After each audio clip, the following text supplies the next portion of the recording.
Hello, everyone.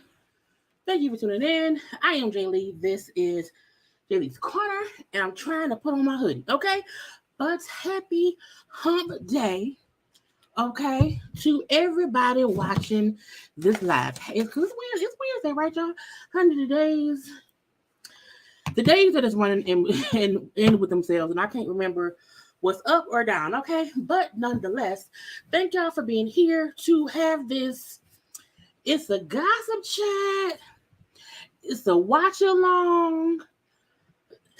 It's a chit chat because for some reason, everybody decided yesterday to do an interview. Okay, Nene did an interview. The baby had an interview. Ashanti had an interview.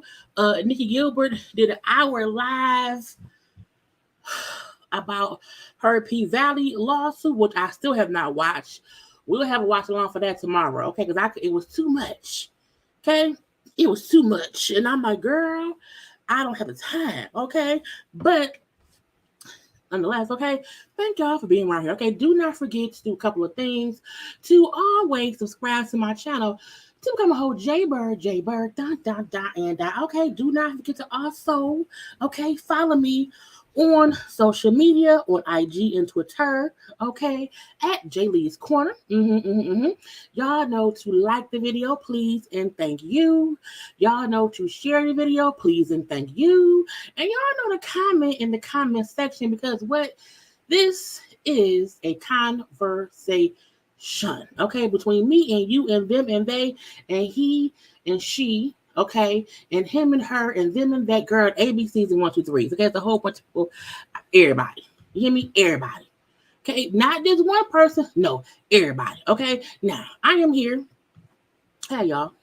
Okay, I had on my little work dress. I was like, no, bitch, put on just. I want to get comfy. Okay, so hoodie and some biker shorts. It is, and of course, my signal is being done.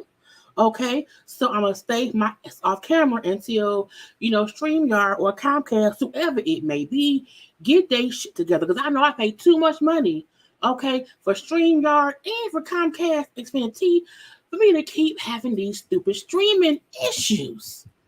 Okay, but as long as y'all can hear me, that is all that matters. Okay, but hello to the people who are here already. Okay, so hello to all the folks, and thank you to the folks who are here watching live. Thank you also to those who will be watching the read of the play. Okay, because y'all do both. Y'all do both. Some of y'all be here for the live, and some of y'all be around here for the replay. Hey, ma. That is my mama. Hello, mother. Okay, but hello to everyone. Okay, now I want to see how long it take YouTube or StreamYard, okay, to get their shit together, okay, for, my signal to not be stupid, okay? But for the time being, I'm going to be in my little box. Hi. Okay? So, I hope everybody had a great, what's today, Wednesday? I just need for the weekend to get here, okay? I just need the weekend to get here. So, I got a wedding and YouTube stuff, but it is what it is. But I'll leave that be. Okay. So I just want to get into what we came here to get into. Okay, because I want to go ahead and watch the challenge, on MTV. And I want to go ahead and watch a Stargirl, okay, on whatever network that'll come on. I can't remember what it is. And I also want to go on the Netflix, and I want to watch, I think it's called like A Choice Between Good and Evil. All I know is that Carrie Underwood, Kerry Washington, and Charlize Theron. I think that's Charlize Theron. I think that's the white lady in there. Is in it, so I want to watch it. Okay, I want to be able to do that, and I also have to listen to and watch the dang on Nick Gilbert live. So we can come and have a watch along and a conversation about that. And I still have to watch and review Love During Lockup and Surreal Life, and probably BET, and probably Black Ink Crew. I think those will be the 3 reality shows that I'm going to review once a week together. Okay, anyway, I'm going to leave that be. Yeah, email me. I need Netflix to stop emailing me about shows, because they'll email me and I'll forget and I'll be mad. It's like if they don't email me, I end up seeing it on the app myself. When they do email me, when I go looking for it, it don't be there. I don't be understanding it. Yes. Like even today, was busy at work, was barely able to get the edits done to the 3 interviews we're going to talk about today. I left work late, did not get home in time to make my tacos. So I ate a piece of pineapple and I'm going to drink some water. And when I get off here, I'll drink some more water and go to bed. Okay? But I'm going to leave that be. So I have a couple of things I was like we can discuss a little bit first before we get to watching the interview. Because I feel like every time I come on live, about 15 minutes in, people start being here and the conversation starts. Because there's 79 of y'all in here. Do I have 79 likes? I feel like I don't have 79. Let me look. Because y'all can't be in here and not doing what y'all supposed to do. Okay, all y'all supposed to do in here is talk to me. Okay, talk to me. Why am I incognito? What is going on, girl? What is YouTube? I'll be pushing the wrong buttons, honey. I don't want to be a private person. How do I get out of here? Okay, turn off. Lord. All y'all supposed to be here doing is one, listen to me. That's one thing. Okay, but also liking the video. Okay, that's really it. So it's 35 likes. I need more of y'all to like the video, because that's just a nice thing to do. Okay, I don't ask for much. I don't ask for much at all. Anyway, let me stop yapping. Okay, now a couple things I wanted to talk about first. I felt like I wanted to be messy, and I did not feel like I didn't have time to properly plan the extra stuff to discuss in the beginning. So I stole stuff from the blog people. Okay, I stole stuff from the blog people. It's from Hollywood Unlocked. It says, these rappers sent you a selfie and said, come through. Who are you replying to? Now, I felt like my answer was easy, because I immediately said Drake, because I feel like Drake has a good time all the time. I don't think Drake has been problematic in my thought process at all. I haven't, you know what I'm saying, been like upset about anything he's done. I haven't heard folks complaining about stuff he's done. Okay. So I'm like, my first thought was always Drake. Now everybody else around here can basically kick rocks because I was like, get out my face. Now the baby, who we're gonna get into in, you know, in a few moments, okay, he can kick rocks for many reasons. Mainly he's problematic in many different ways. Now, what's the boy name? The Blueface dude. I feel like the Blueface dude, he may have an amazing penis, but he's toxic. Okay, he be round here, him and the girl, what's her name? Krishan, round here going crazy about each other. So is it be a no? I don't want nobody who, you know what I'm saying, is round here literally dating other people. The girl know, and she like, I ain't going nowhere. And he ain't either. That proved to me his penis is toxic. Okay. Now, number 4, I believe that's the NLE dude. Is it NLE Chopper or whatever? I don't want to be with nobody who have the word chopper in their name because that's a gun. Okay. That's stupid. That don't make no sense. Not at all. Okay, he's a handsome young man. I believe he's too young for me. I'm 40 years old. That boy's a child. Okay, so that's a big no. Now, number 5, I think that little baby look like he a little baby. I don't like it at all. He can get out of my face. No, ma'am. Okay, something about little baby just don't seem right. I don't know. I feel like he don't wash his dishes right. I feel like he wash dishes in cold water. I feel like he wash dishes in cold water, you know what I'm saying, and not with a lot of soap. So I don't like that. Okay, I feel like he could, like I feel like when he make ramen noodles and little noodles, I feel like when he make noodle noodles, you know what I'm saying, little ramens or whatever, he, you know what I'm saying, because I'm a person where I boil the water first, and then when the water gets to boiling, I put my the noodles in there. Okay, I feel like he don't do that. I feel like he put the noodles in the water, sit it on the stove, forget to cut the stove on, and then 10 minutes later, cut it on, and I'm like, sir, that's ass backwards. So he's a no. And then the last one for Kodak Black. The Kodak and Black, I don't know what that's supposed to mean. Is the real name Kodak? So it's like, I don't like it. Okay, he is also very confusing, problematic or whatever. And I don't like, look, no tea, no shade, and I'm not trying to compare that man to an animal, but I feel like we've all seen the movie Gremlins. And I feel like, you know, the Gremlins was real cute and cuddly or whatever, you know what I'm saying? But they was also some monsters when they got wet. And Kodak Black, to me, this is aura, gives me wet Gremlins from the movie. And so I don't like it. I'm like, no, thank you. So it's a no.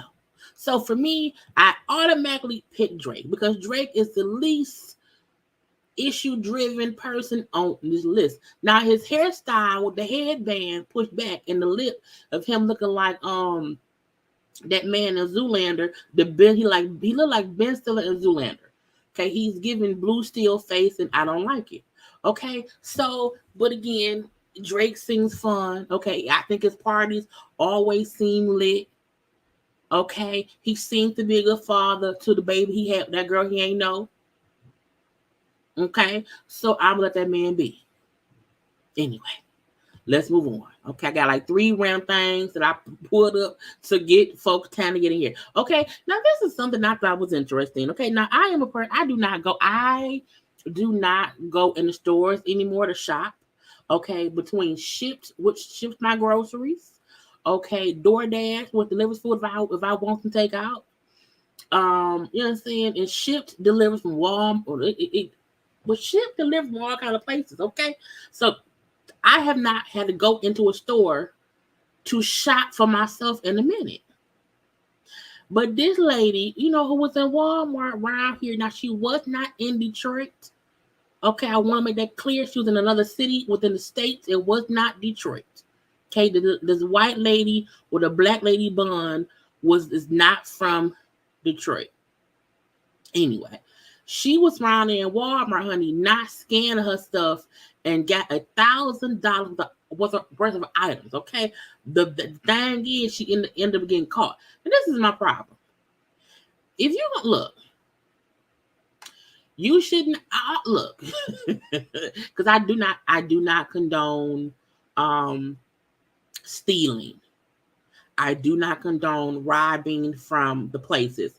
But if I go to a store, I don't get paid to scan shit. I can't hit a shop. So my job is to come in here, pick what I want, and put it in my cart. If you don't have the people to scan my stuff and I do it incorrectly, you can't get mad at me and say I did something illegal.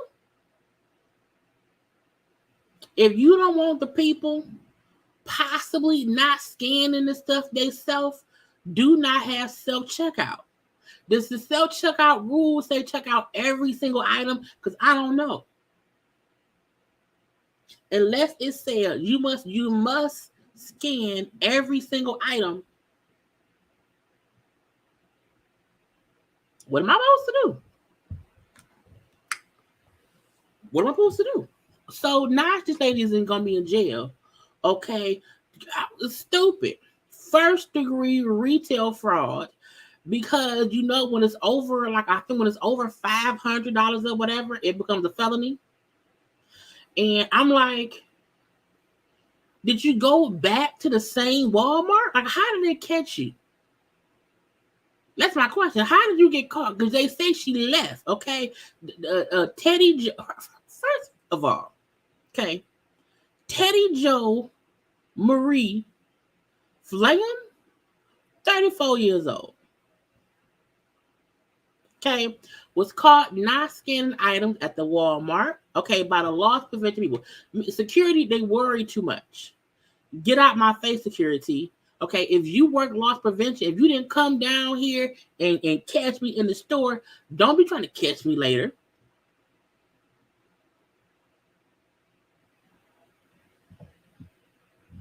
Now, she denied stealing shit and left the store. So they confronted her ass and said, did you steal it? She said no, and she left. Y'all let her leave. Because she don't work there. I don't work the checkout line, okay? I don't work here. I put the items in my basket. Y'all didn't have nobody here. And y'all said self-checkout. So I walk myself out the building. I'm playing. If you go to self-checkout, pay what you came to get.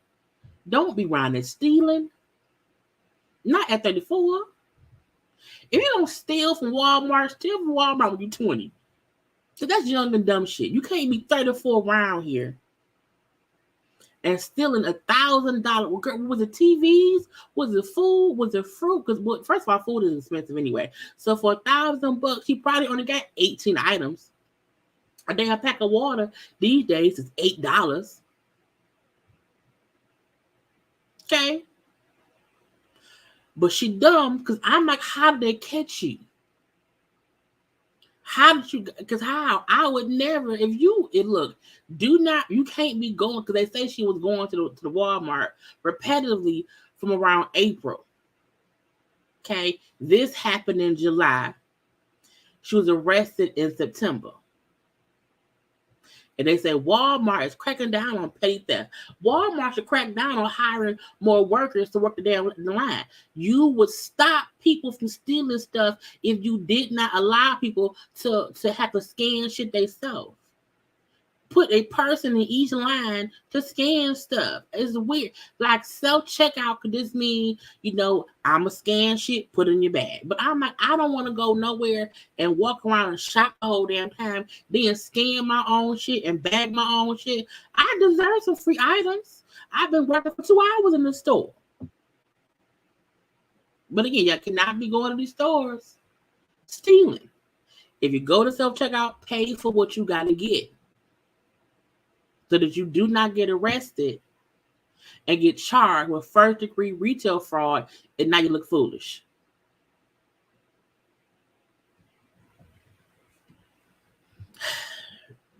Self-checkout is stupid.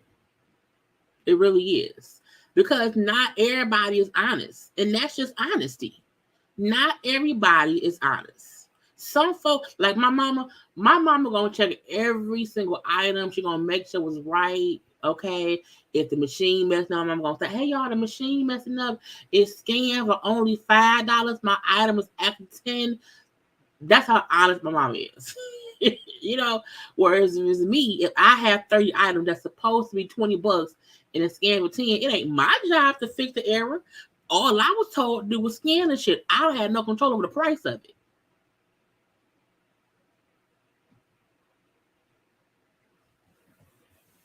So you can't have it both ways. You really can't.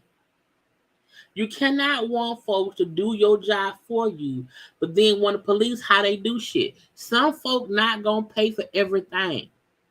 That is what it is. Now they do have cameras and they do have loss prevention. They have all these things to help catch this stuff, which I completely get. But if y'all just hire people, you should hire folks because folks need jobs.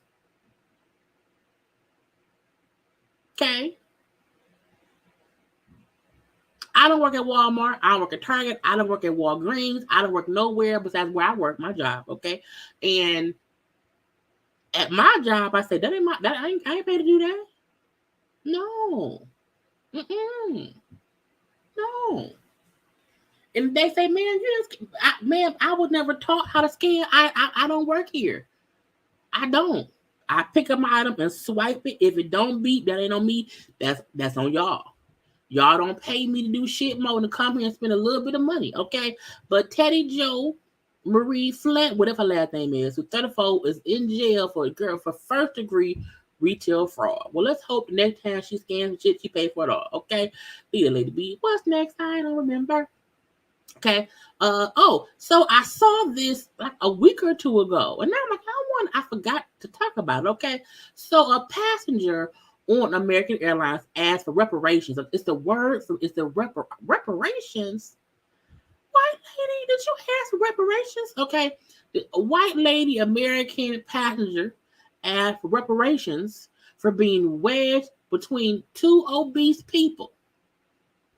And what she posted, okay, I am currently literally wedged between two obese. Obese is in all caps. I would have put literally in all caps, but she put obese in all caps. That's a big word. She wants everybody to see. Okay. But she's currently literally wedged between two obese people on my flight. This is absolutely not acceptable or okay. If fat people want to be fat, fine.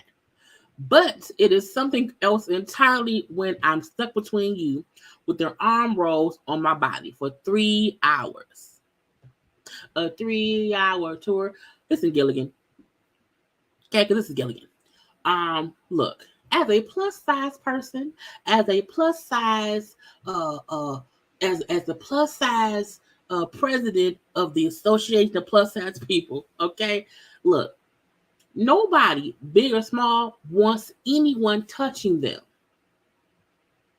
That's part one.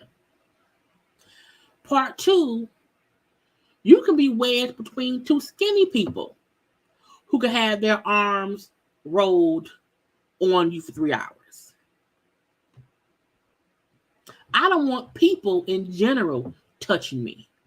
Okay? I've always been like, I don't like anybody assuming they have, the authority to touch me at all. Don't be hugging on me. Like, let me initiate whatever. If I don't know you, don't touch me. Okay? So I can understand her saying, I did not want anyone touching me. Okay? But how do you, white woman, want reparations? It's the word reparations which aggravated me the most. Okay? First, reparations pissed me off. Then the capitalized all caps obese pissed me off. And then as if being stuck between anybody except fat people, fat people, no. I do not want arm rolls on me. But if a skinny person was sitting there and was still touching you for 3 hours, would that be okay? I'm going to also say this. As a plus size person, I would not want to make anybody else feel uncomfortable. Because look, let's also be clear. These seats on airplanes are not made to fit the body size besides anybody who ain't from a size 0 to a size 10. We all know airplanes are made to get the most people on a flight, regardless of how much they weigh. Now, I do believe at some point, there were rules where if you were a certain size, you may have to buy 2 seats.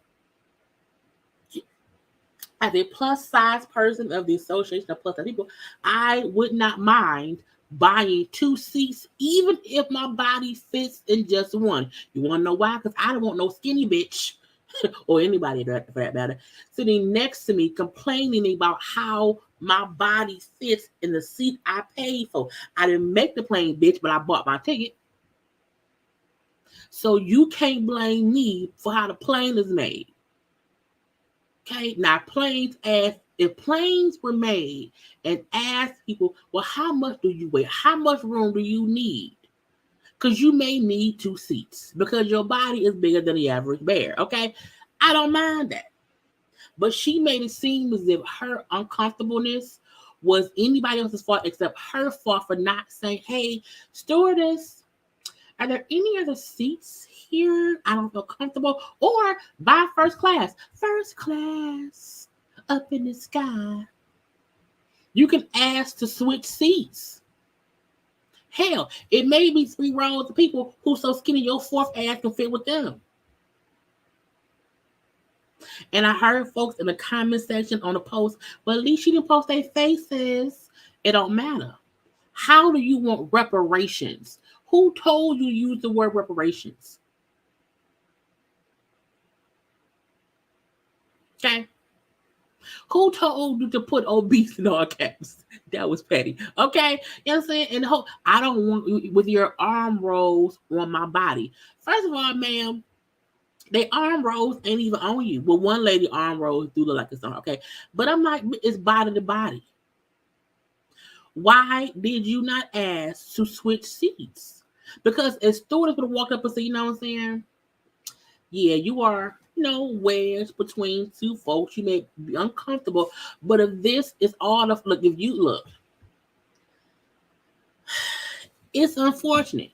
She should have asked, hey, can I be compensated for me being uncomfortable for 3 hours? You did not need to take photos and post it on social media because the only people thought that they was fat and on the plane is their own, okay? And her said, it's fine to be fat, okay, be fat, however, but don't be, but I didn't ask to sit next to you. I did not ask to sit next to you. I bought my seat, and that was it. I bought my cheap ass seat. How you bought your cheap ass seat?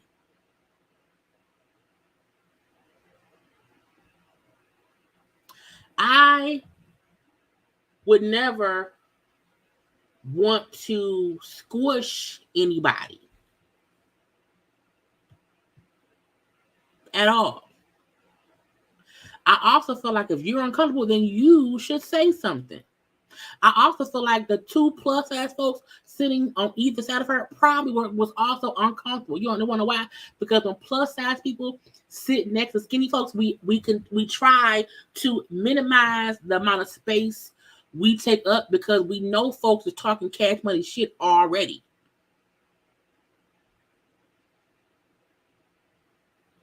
So most plus size people, just out of sheer, I guess I'm a reflex. I don't know, but the fact that you can see both them folk arm is like this. Okay, they both trying to not be touching her as much as they can, and your ass up here putting obese in capital letters and talking about reparations. I said, bitch, reparations. All she should have done was say, hey, stewardess, yeah, this ain't gonna work. You know what I'm saying? I'm stuck between the 2 people, you know what I'm saying? And the crazy part is that's also extremely embarrassing to the 2 plus size folks. But I also can say this, as plus size people sometimes we know, our fat life in a small ass world, seats ain't really made for us. No seats are, there are very few seats in public places, be that on a bus, be that on a plane, is ever made for someone who is not a standard size like this. Like this. That's it. It just isn't. So we're always usually uncomfortable traveling most places because we know even no one that's my size, even someone this is bigger than size 10. You know what I'm saying? If you have hips and shit, if you're plus size, they don't have plus. It's crazy. They have seats, spaces for handicapped people, but not plus size people. Because you know what I'm saying? It's a choice when we're plus size or whatever. But I'm not, you know what I'm saying? Because we know we a bigger, we should either buy 2 seats or get first class. Because I don't want to be stuck by a skinny bitch who's uncomfortable. And I got to cuss her ass out and then come back on Facebook, come back on here and tell y'all I cuss somebody out for calling me fat. Yep. Pick your own seat. Can I get a window seat? Don't want nobody next. You know what I'm saying? Pick what you want. But even like the movies. When I went to go see Woman King, look, because of COVID, I don't like being close to anybody now. So when I went to see Woman King, I went by myself. And I bought 2 seats because I wanted my purse in the seat next to me. But also because I just didn't want anyone next to me. So if I'm going somewhere like to a movie, I will buy 2 seats I don't need 2 seats.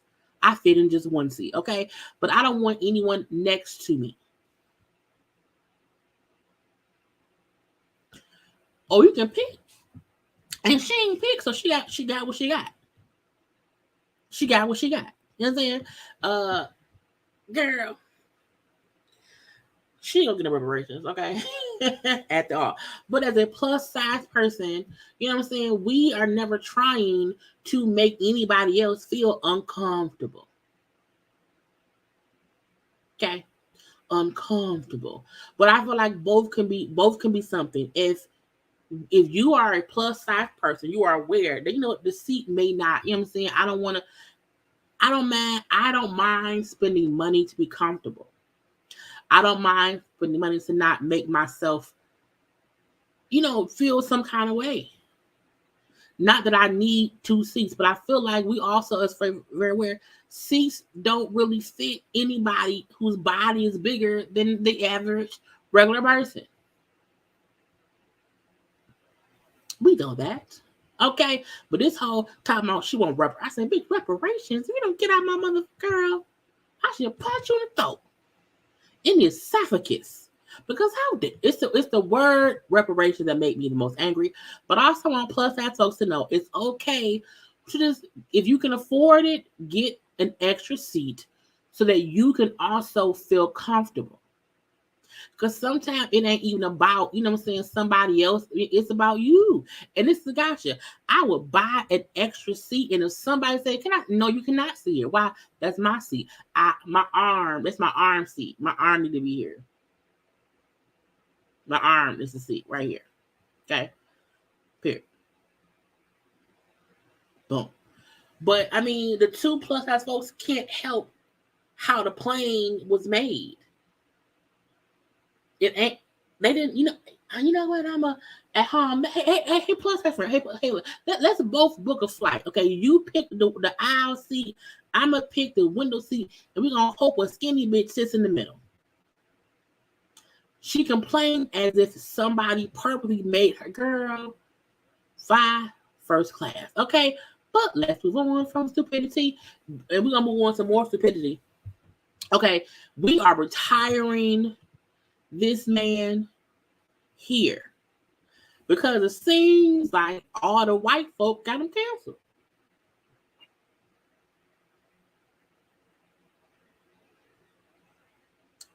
I was thirsty.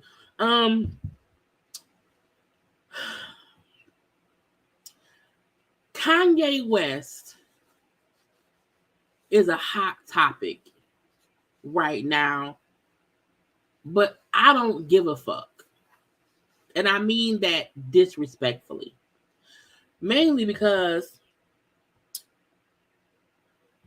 people are making it seem like, oh my God, Kanye West is a genius.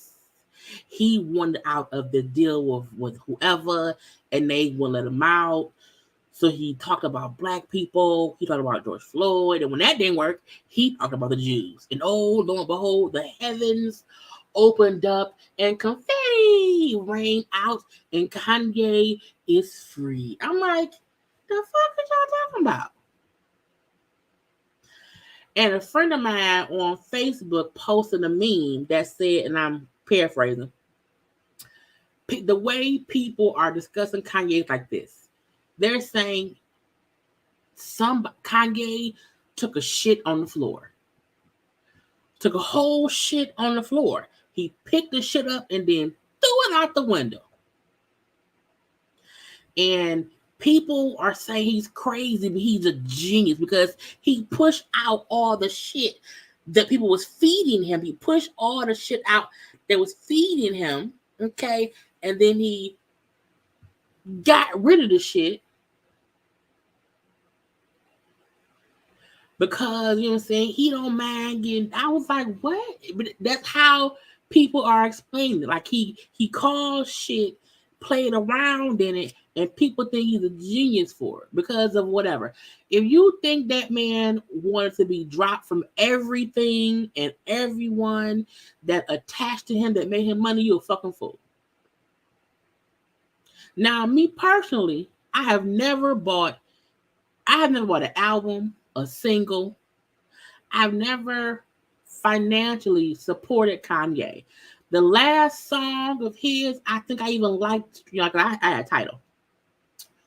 I like songs. I've never liked an whole album.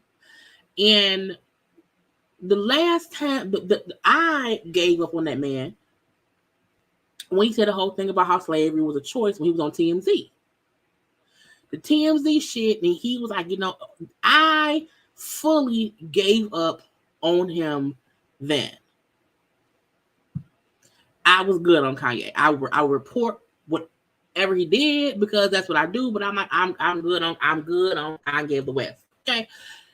So for me, when some people, because a lot of people don't fuck with Kanye. And because some of people like myself don't fuck with Kanye, we just don't talk about Kanye. It'd be like, whatever. We're not supportive of Kanye. So a lot of people did stop messing with him. Some folk did not. Some folks still were trying to get to Sunday service. Some folk were still buying Yeezys. And I like Yeezys look like space slave shoes. The clothes look like slave clothes. And that's no disrespect to slaves.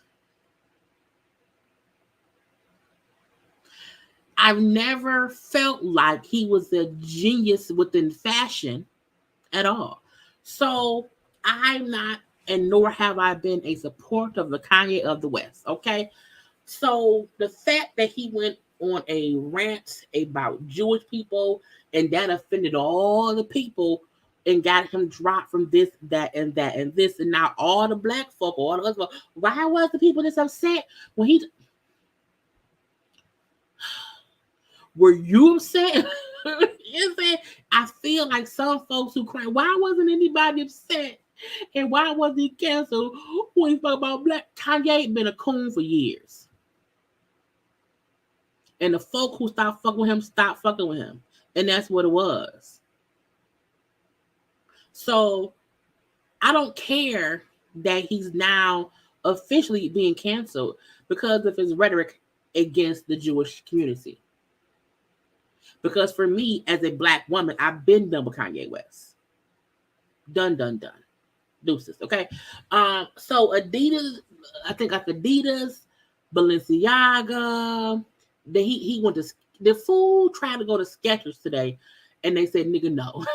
They said, go home, okay? He was escorted out of a Skechers headquarters. I think, Foot Locker like pulled all the shoes.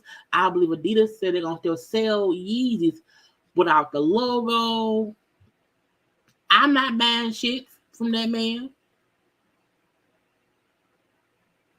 Still, anybody who still wants to buy Yeezys, but they're not Yeezys, I don't want Yeezys. I've never wanted Yeezys. I never wanted it.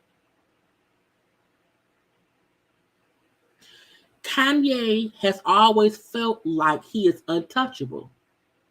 The fact that he was around here, he was a billionaire because of all the connections he had to the fashion world, to the different companies, to Adidas, to Balenciaga, to all these things, because all that has now dropped, and they said no. He's now only worth, I think, maybe 400 mil, but I'm like, bitch, it's still 400 mil. You can't spend $400 million. It's you would have to buy Earth, Jupiter, Pluto, and Mars to spend 400 mil. Okay, you had to buy all them planets, buy a house, okay, eradicate the aliens around there to be able to, get, not spend that 400 mil. And this is the gotcha. Every time I hear someone say, oh, so-and-so's worth $1 billion, I'm like, is it cash? I don't want to be worth $1 billion if half of that money is connected to, if I'm still working with said company. Because technically that means I don't have the money. Because if as soon as a company parts ways with me, I'm no longer as rich as I was, because the money I had, the money I was expecting from their pockets, they kept in their pockets. But bitch, I don't have the shit. He was a billionaire. Now he's a millionaire.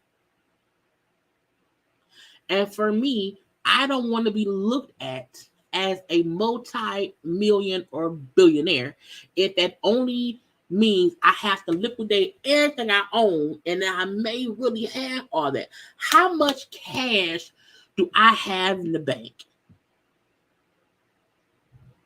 Let me know.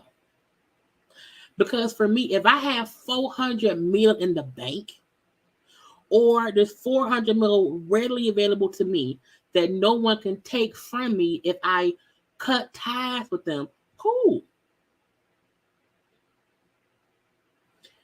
People get to making these exuberant amounts of money, and then they want to live based on making that kind of money. If I pray to God I can get to that way, so that me and my immediate family will be good,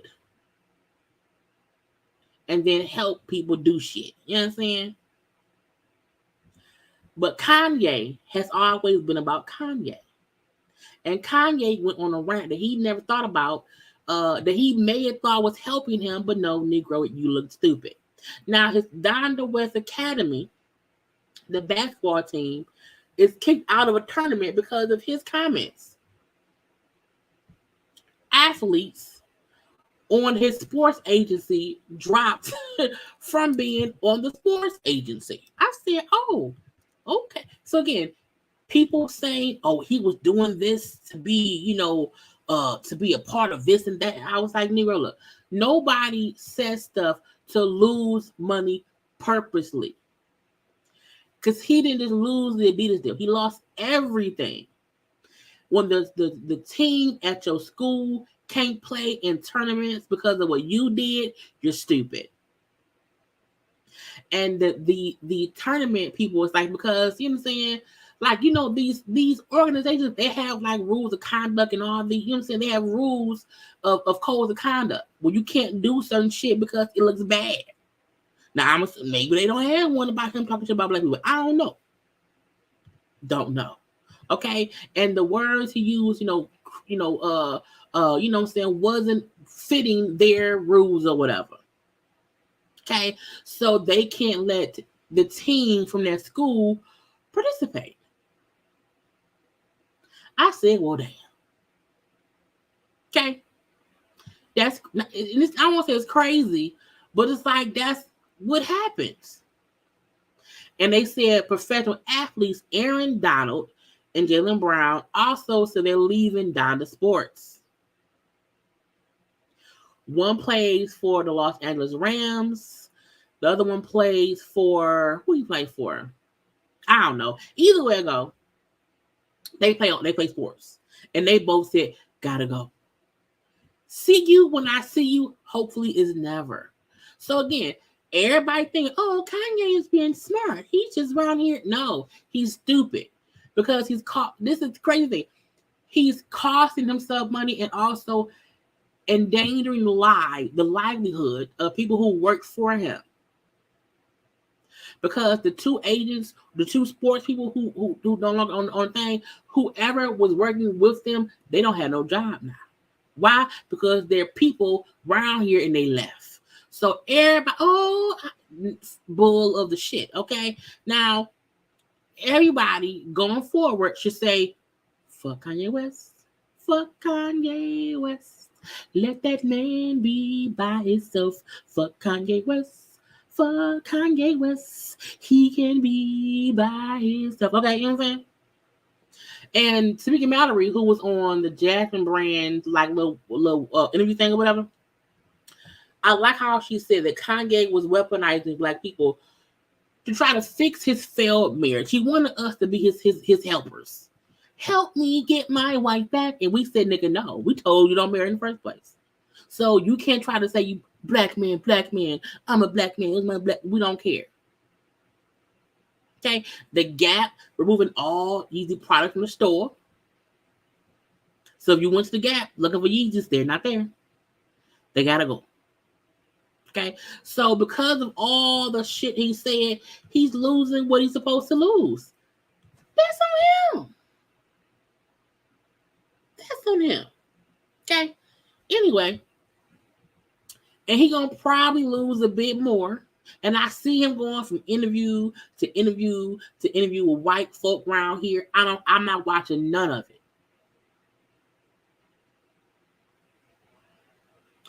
I don't need to watch none of it. I was like, I do not need, I didn't watch his interview on Drink Champs. I seen clips of it. I don't need to fully watch none of the interview he does to know I don't care.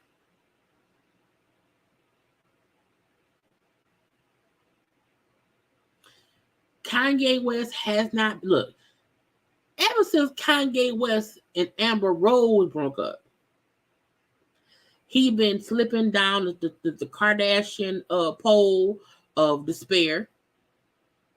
And like every other man in a Kardashian family, he's somewhere by himself, dreading his decisions. So let him be. So I see him on interviews and, you know, saying this and saying that and pulling the Kanye. I don't get no fucks. I don't care. That man is too rich for me to give fucks about. So when stuff happens, I'll quietly talk about what I see in the blog, but I'm not watching no interviews. I'm not giving that man my viewership. Because he gonna be Kanye. Because Kanye feels how he feels. Now you can take his phone, Jamil, and do whatever. I don't care.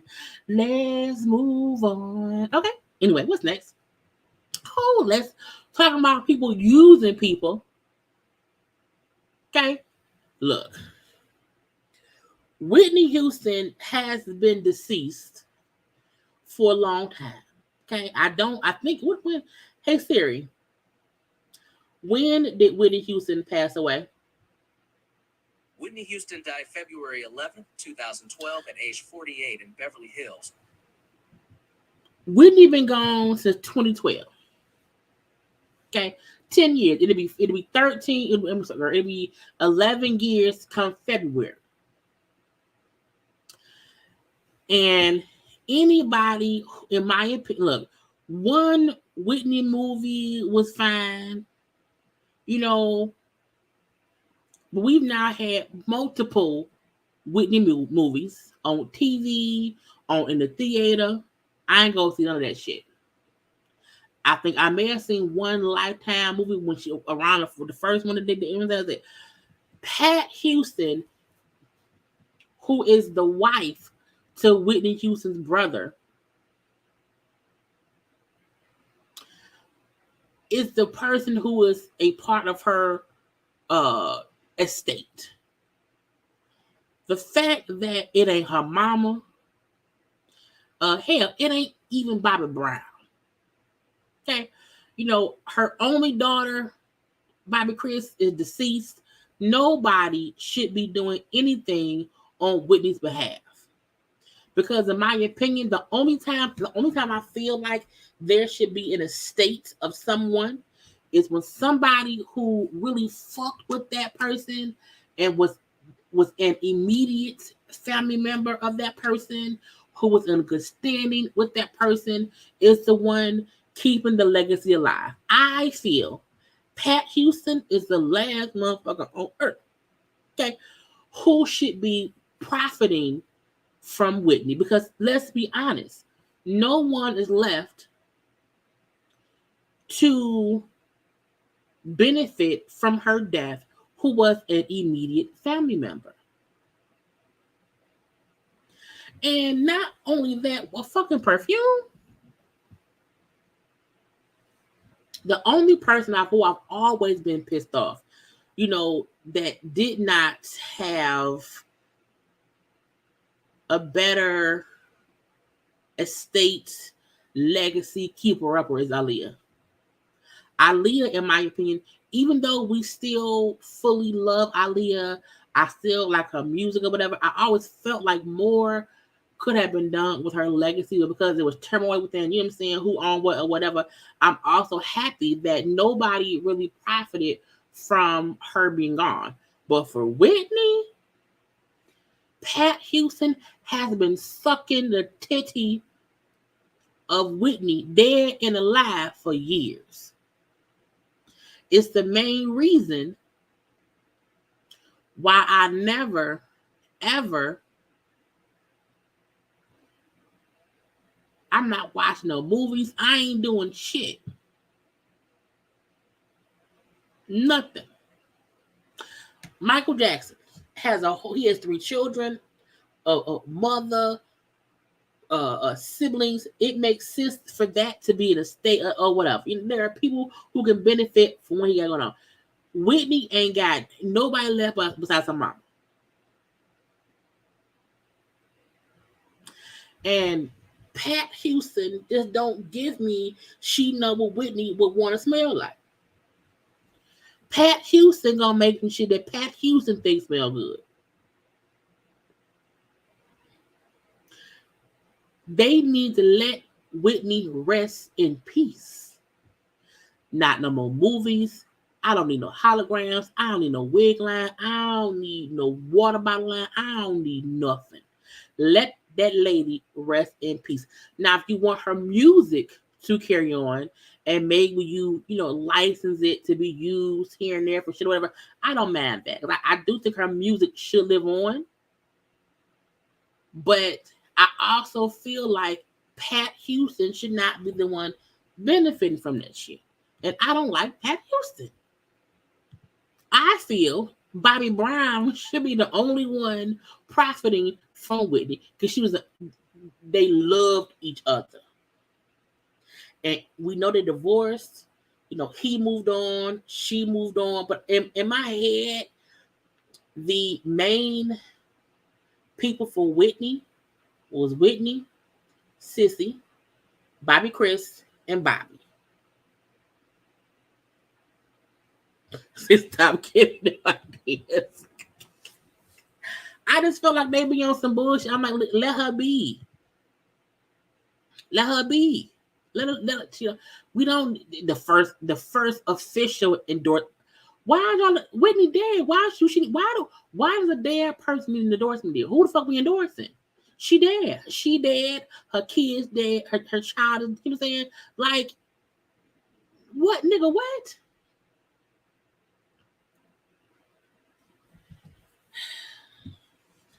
Let me walk, because I'm gonna stop going off. What's next? I don't remember. Okay. Let's the little leprechaun, leprechaun. Tory Lanez. Okay. Now we all know Tory Lanez and Meg Stallion still has that court case going on or whatever. They still waiting for that. But Tory Lanez, who I believe was like out on bail or whatever, because he was, it was charges around here.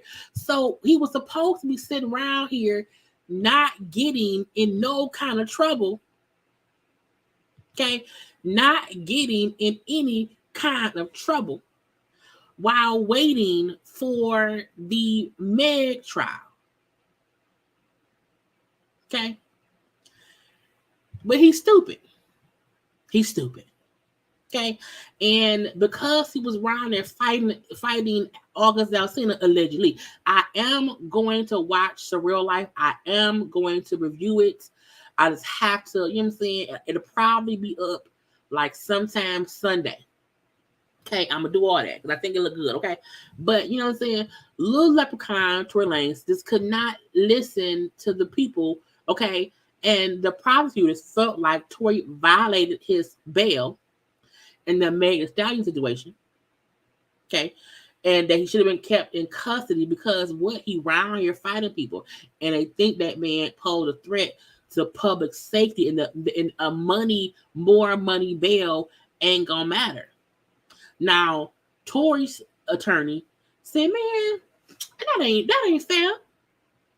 Tory ain't even do nothing. He is innocent." He said the incident involving August Alsina, this is per Jackson Brand, was mere accusations and that no charges have been brought against his client. The judge said, lawyer, sit down, shut up. Okay. Starting Friday, Tory will be on home confinement and will have a GPS ankle, meaning he's gonna be at home on an ankle monitor. Okay, until his trial in the Megan case. Because why? He can't keep his ass out of trouble. And the fact that I think it's clear. It's clear. This house is clear. Okay, that Tory Little Leprechaun Lanez can't keep his hands to himself. And I'm happy the judge said, sit your ass down, don't go nowhere. Put the ankle monitor on and sit down. Now, he probably live in a nice fancy house or whatever, but sit down. Now, the trial with Nicki, not with Nicki, the trial with Megan starts November 28th. So he'll be on home confinement for about a month. Sit your ass down. You can't go nowhere. Sit down some damn where. I do not like Tory Lanez. He gets on all my nerves. All my nerves. All over my body, okay? Because I feel like he's consistently getting into bullshit and just saying, I didn't do that. I didn't do nothing. You can't be innocent from everything. Okay, you can't be innocent from everything. You didn't shoot Meg. You didn't fight. We seen the bullet fragment things on Meg's feet. We seen August Alsina's beat up face. But you want to keep telling us everything that you was accused of. You didn't do none of it. So you're not innocent. You're not, because you be at these places. You be there. Like if someone said Jaylee shot Megan, I wasn't even there. I was at home. That was me. No. I was not even in the States. But everywhere you be, shit happens. And your lawyer always say he didn't do it. He didn't do it. Well, guess what? Your ass did it. Your ass brown. Okay. So the judge said sit your ass down, okay, because you have to go to court. So sit down some damn where and shut up. And I'll sit your ass on the 20th of November. Okay? Sit down, shut up, make some music at home. Okay? Spend time with y'all know they say he dating Iggy Azalea. Okay, y'all know that's who they say he dating. Now, Girl, whatever. Okay, but let's move on to. I could not put this in congratulations because I'm like I don't. So y'all see what I say? Y'all see that? That says Alyssa Scott, who was one of the children's mothers of Nick Cannon. Alyssa is the mother of Zen Cannon, the baby who passed away when he was around 7 months old. That's that baby mom. Okay. Well, she's pregnant again. Now, while she has not said that Nick is the father, while I feel like her being in our blue means she's having a boy, while if she is pregnant with Nick's child, this will be his 12th child.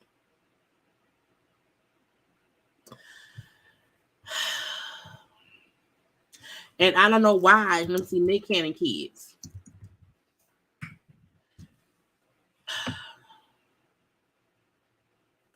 Because you know what I'm saying, you have to keep up. We have to keep up. And usually I can spot them off real quick on my head, but I can't. So again, if Nick is the father of this child, this will be Nick's 12th child. That includes baby Zen, who passed away. So it'll be 12 kids total, 11 living. Okay? That we know of, because we all know shit changed from month to month. So we know he has the twins with Mariah. Okay. Mariah Monroe. Okay. Born in 2011. Okay. He has Golden, and then I think her name was Powerful Queen. Okay. And that new baby with him and Brittany Bell. Okay.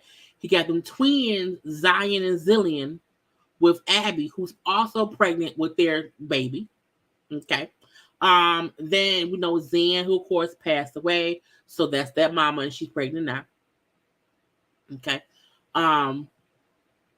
Legendary Love, who was a new baby born this year, with the Bree girl, who was a new baby mama. Okay. Onyx Ice Cole Cannon, who they keep saying that's the first baby by a black woman. Okay. Baby born this year. Oh, the baby with Brittany, the baby name was Rise, born in August. Okay. And now this one. So again, I said the only person who's not involved in whatever Nick doing is Mariah. We don't. I'm like, has Mariah met the other kids? Like, I really want like when every time Nick has a new pregnancy, does he call and tell Mariah? Because I feel like the other children's moms should know before the world. You know what I'm saying? So, like, how does those calls go with Mariah? Hey, Mariah, because Mariah was his first and only wife. The first woman to birth his children. Hey, Mariah, yeah. Another one. What? Another one. Another one. Why you keep? Well, because 3. I'm like, how do you explain? This is my thing. It's not. Again, I say this every time. I'm repeating myself for no fucking reason. It's not the fact that he has a lot of children. Some folk want a lot of kids. It's the fact that he keeps getting multiple women pregnant at the same time. Because that means Alyssa was pregnant this year. The Bree girl was pregnant this year. Abby is pregnant this year. The Lanisha is pregnant this year. Wait. Let me think. Let bitch think. Hold on, Jaylee. Hold on. Because my mind just wrapped itself around what I'm saying. Hold on. Nick literally had every one of the kids' mama pregnant this year, except Mariah. Because Brittany Bell is pregnant and had a baby this year. Abby De La Rosa was pregnant and had a baby this year. Alyssa, as we see, is now pregnant and having a baby probably this year. Damn. Brittany, Abby, Alyssa, the Bree chick was pregnant and had a baby this year. That nigga had 5 women pregnant in the same year, all having kids. The only one who has not fucked with his shit is Mariah. Everybody else, he has gotten pregnant before, literally had another baby by him in the same year. I did not, I swear to y'all that it just hit me. Every one of them was pregnant at the same time. Everyone. Except Mariah. Child. And the same shit, all these same people was pregnant at the same time in 2020. Having kids in 2021. Because Alyssa's son, Zen, and the damn twins were born like a week apart. The same way the last 3 kids, girl. This nigga here. I swear, I did not even, that shit did not register until as I was talking to y'all, that each baby mama got pregnant this year, either for the first time, knowing he already had a whole bunch of kids, or for a second time, knowing he already, girl. Nick be in the news more for having babies than actual work. We used to hear about Nick with new shows, producing this, doing that. Nick name literally be in the news because another baby is on the way.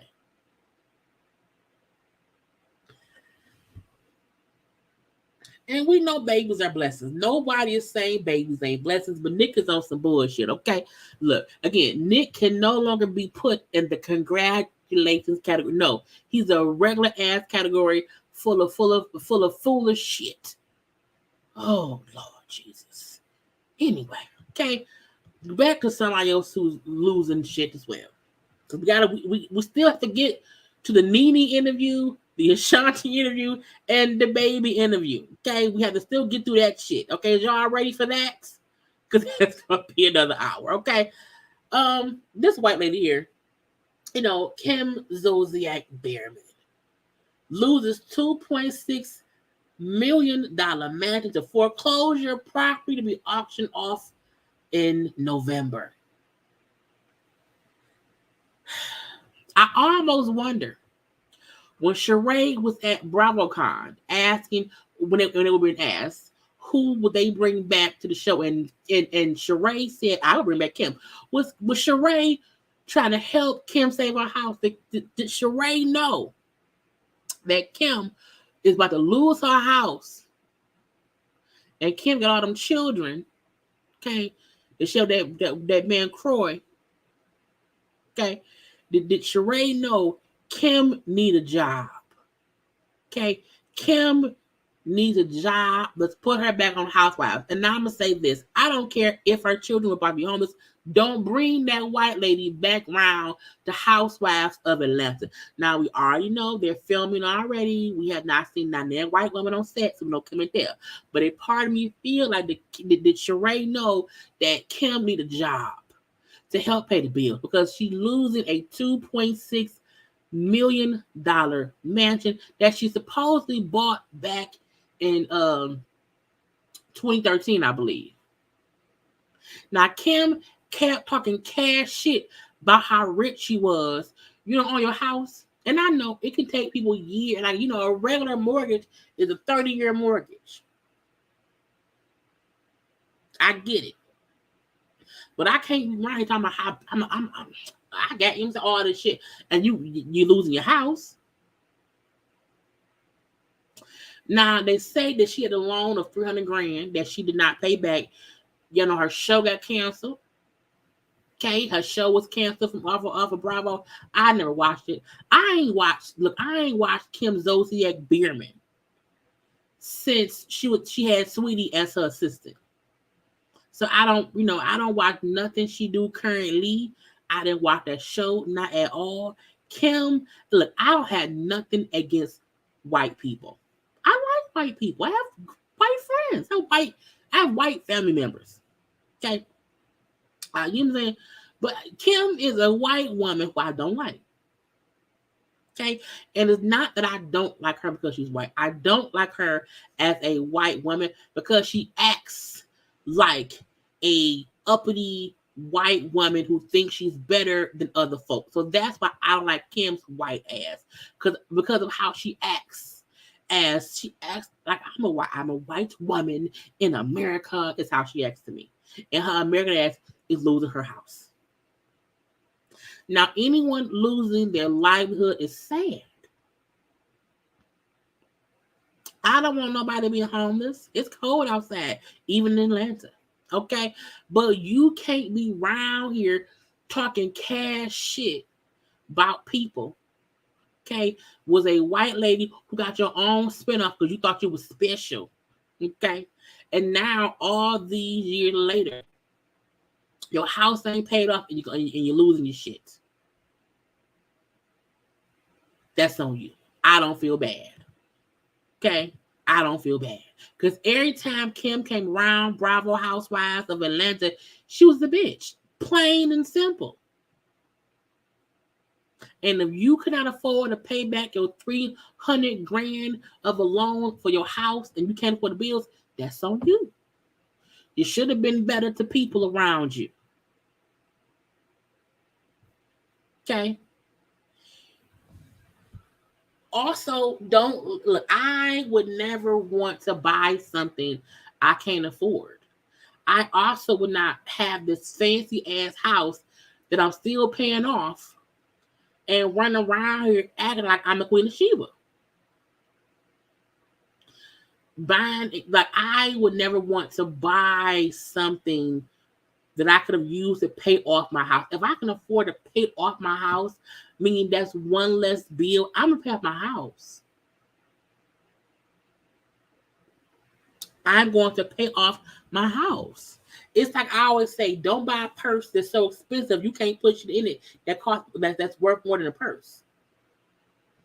I don't care you can have the debit. If your debit card in your purse and it has more money than what the purse costs, that's cool. Don't be around here in a $5,000 purse and you got $100 in your checking account. No. And Kim was around here being real fancy. Now she's foreclosed on because you were not being responsible. Because once you realize, okay, I also feel like you should always be working as if the next check may not come. Let me be sure, that I'm ahead on my bills. I'm always 1 month ahead on all bills. So if I have, like I told when I got sick, true tea, when I got sick with COVID, I did not get paid for my regular job for like 4 months. I used up all my goddamn sick time. And I needed more time off work. But luckily for me, I am fully financial, stable, and all that shit. I was fully able to not fall behind it. I was good. Thank you, God. You know what I'm saying?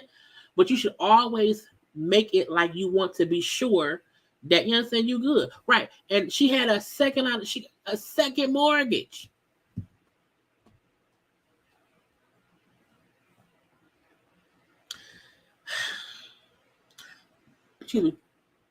But that go to show how some people be on these shows being all fancy and can't afford shit. Scratching and surviving. Good times. Hanging in a child line. And ain't got no, fork to eat the child with. Baby queens, true. You look out here, extravagant. I married Corey. Corey wasn't no goddamn star on that team. We know Corey was in a 2-bit rate dancing competition, on Bravo. When you met, Corey was not even really playing like that when y'all got married. And y'all know football money most times ain't guaranteed. Football ain't like basketball. You know what I'm saying? So to me, Kim kept trying to keep up with the Joneses. The Joneses. Do not be out here living beyond your means. Ain't nothing wrong with living where you can afford to live and stack some money until you can buy what you want to buy. Especially you're like 6 kids. I think her and Corey had like 4 kids. I don't know. I think they have 4 kids together. Okay, so you got 6 fucking kids. A house you finna lose. Okay, a wig line we won't shop. Okay, what are you gonna do? Okay, so Kim was always wanting to see. You know what I'm saying? Look, Kim for season 1, Kim wasn't that bad. Kim wasn't that bad season 1. Once Kim fell into that reality show hole of thinking she was the white Don Dada, okay, the Caucasian queen of, I'm not gonna say this, See You Next Tuesday-ness. Okay, you got your face done, your daughter's face, y'all all had surgery to your faces to look alike. That money should have went to the damn house. I need the money, Nate. You should have went to Nate, got the money, and paid the house note. I'm not shaming anybody who's having money issues. What I'm pointing out is Kim was shitting on people as if she was the best of the best. And now look at you. And we do not need your ass background on Bravo. Get out of my face. Okay, what's next? I don't remember. Okay, so now we can get to the lives of the folks and interviews. Okay, but I need you to first go ahead and like the video, please.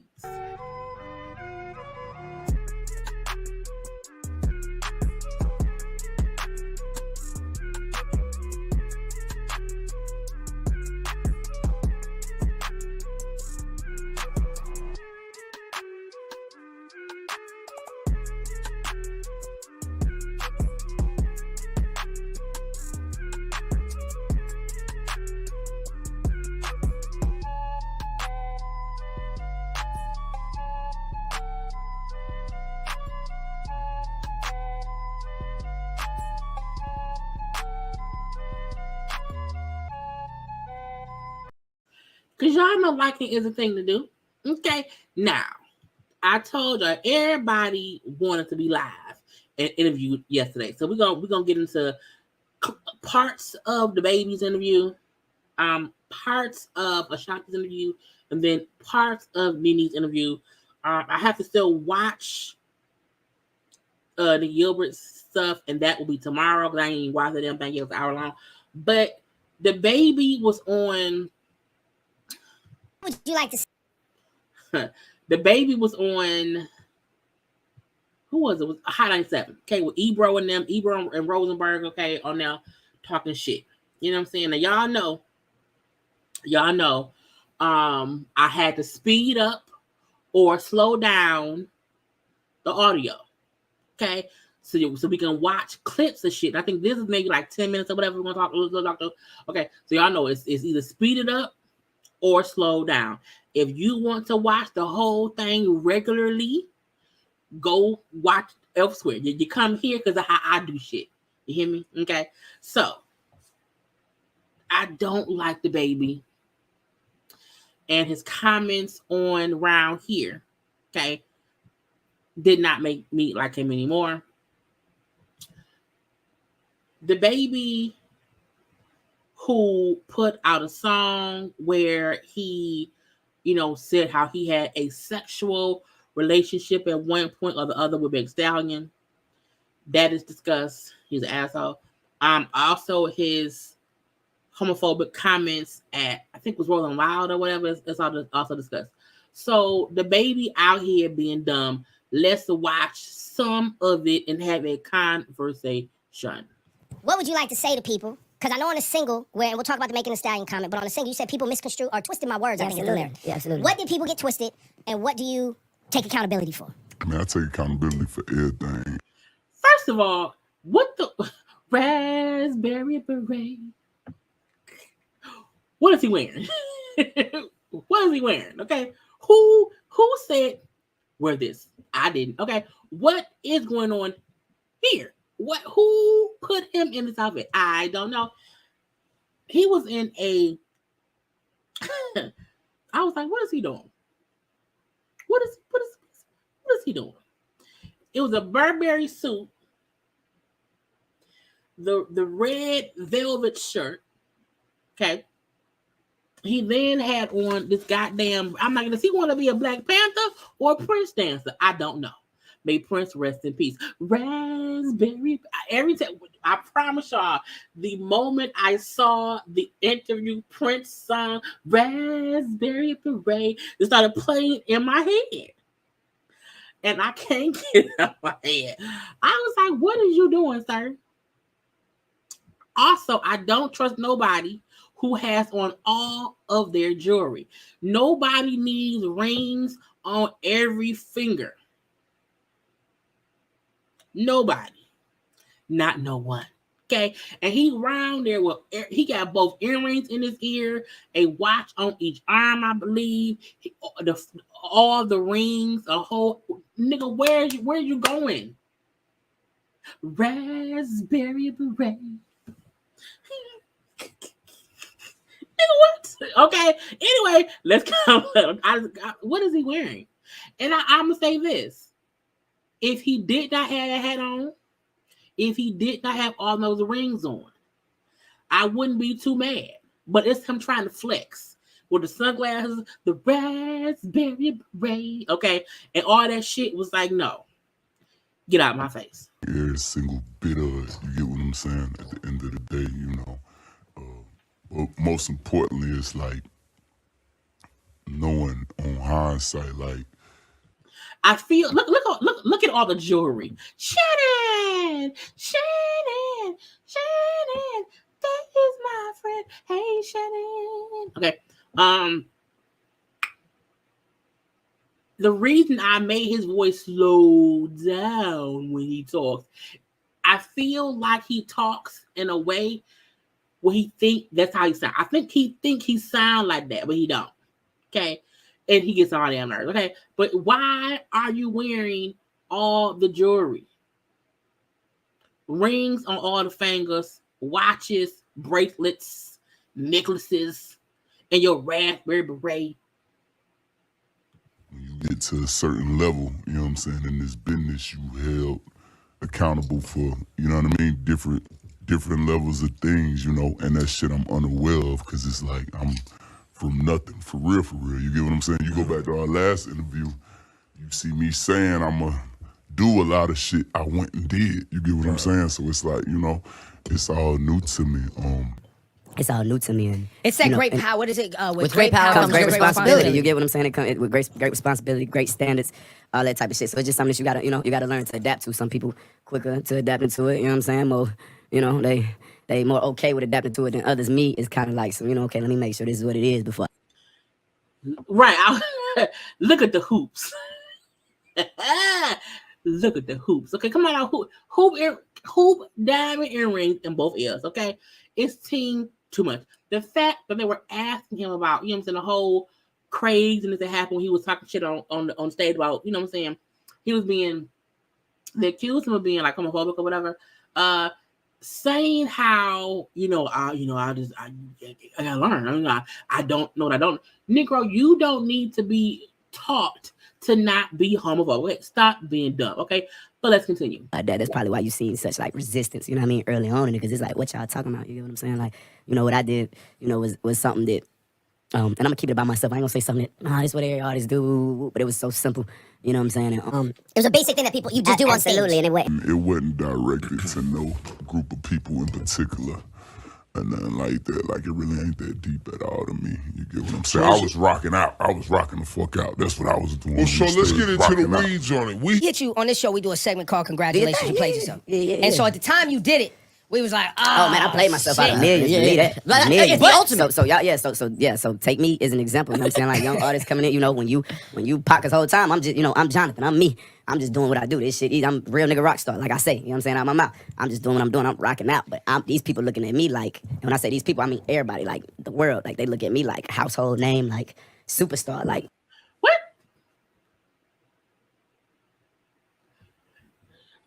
He may want to look like Nino, but Nino didn't look like this. I remember Nino Rock. Okay, he tried it, but he did not succeed. Okay, it was team too much. Okay, team too much. Okay, not assortment of the odorants inside. Okay, he just sounds stupid to me. Like I feel like they were like. This was a dumb interview because they're asking him specific questions and he's talking around them and not really answering the question. Like saying how, well, learn from me. The mistake I made cost me $100,000 or whatever. I'm sorry, 100 mil. I don't know. Okay. But saying because it was a household name, not my household. And him saying that people trying to make it seem like what he said about if you don't like sucking dick, but it was something about sucking dick it was something about sucking dick. Okay, it was something about sucking dick. Okay, and he's trying to make it seem as if his comments had nothing to do with the LGBTQ community. I think you're lying.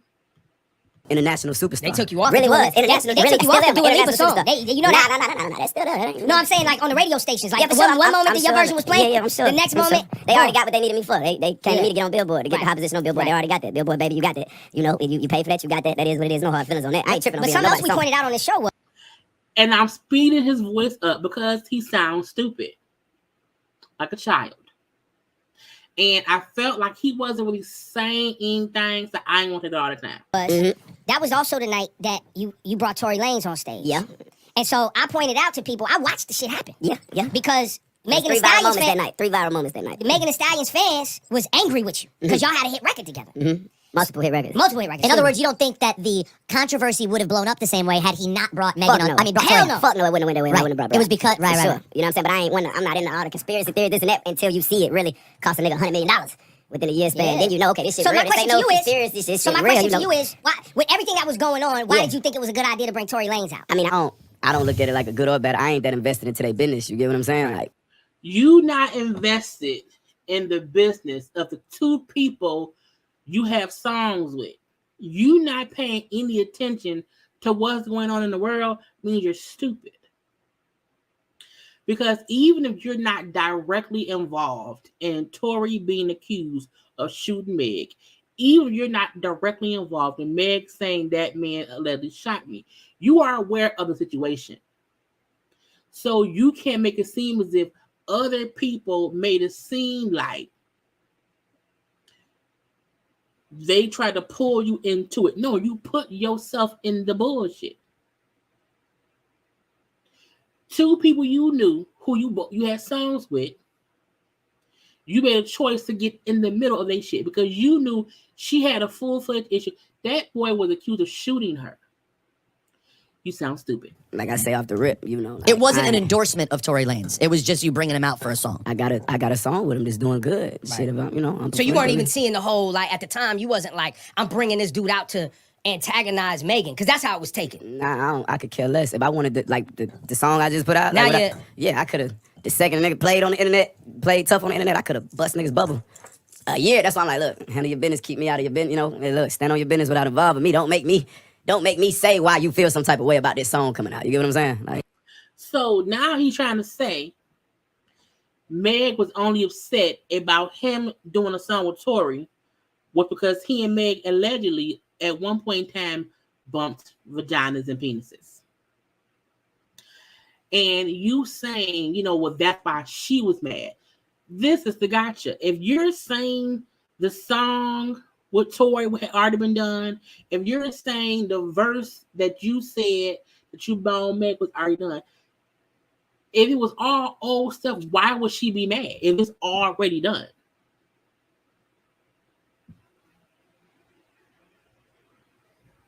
How can someone be upset about something that already happened? You sound stupid.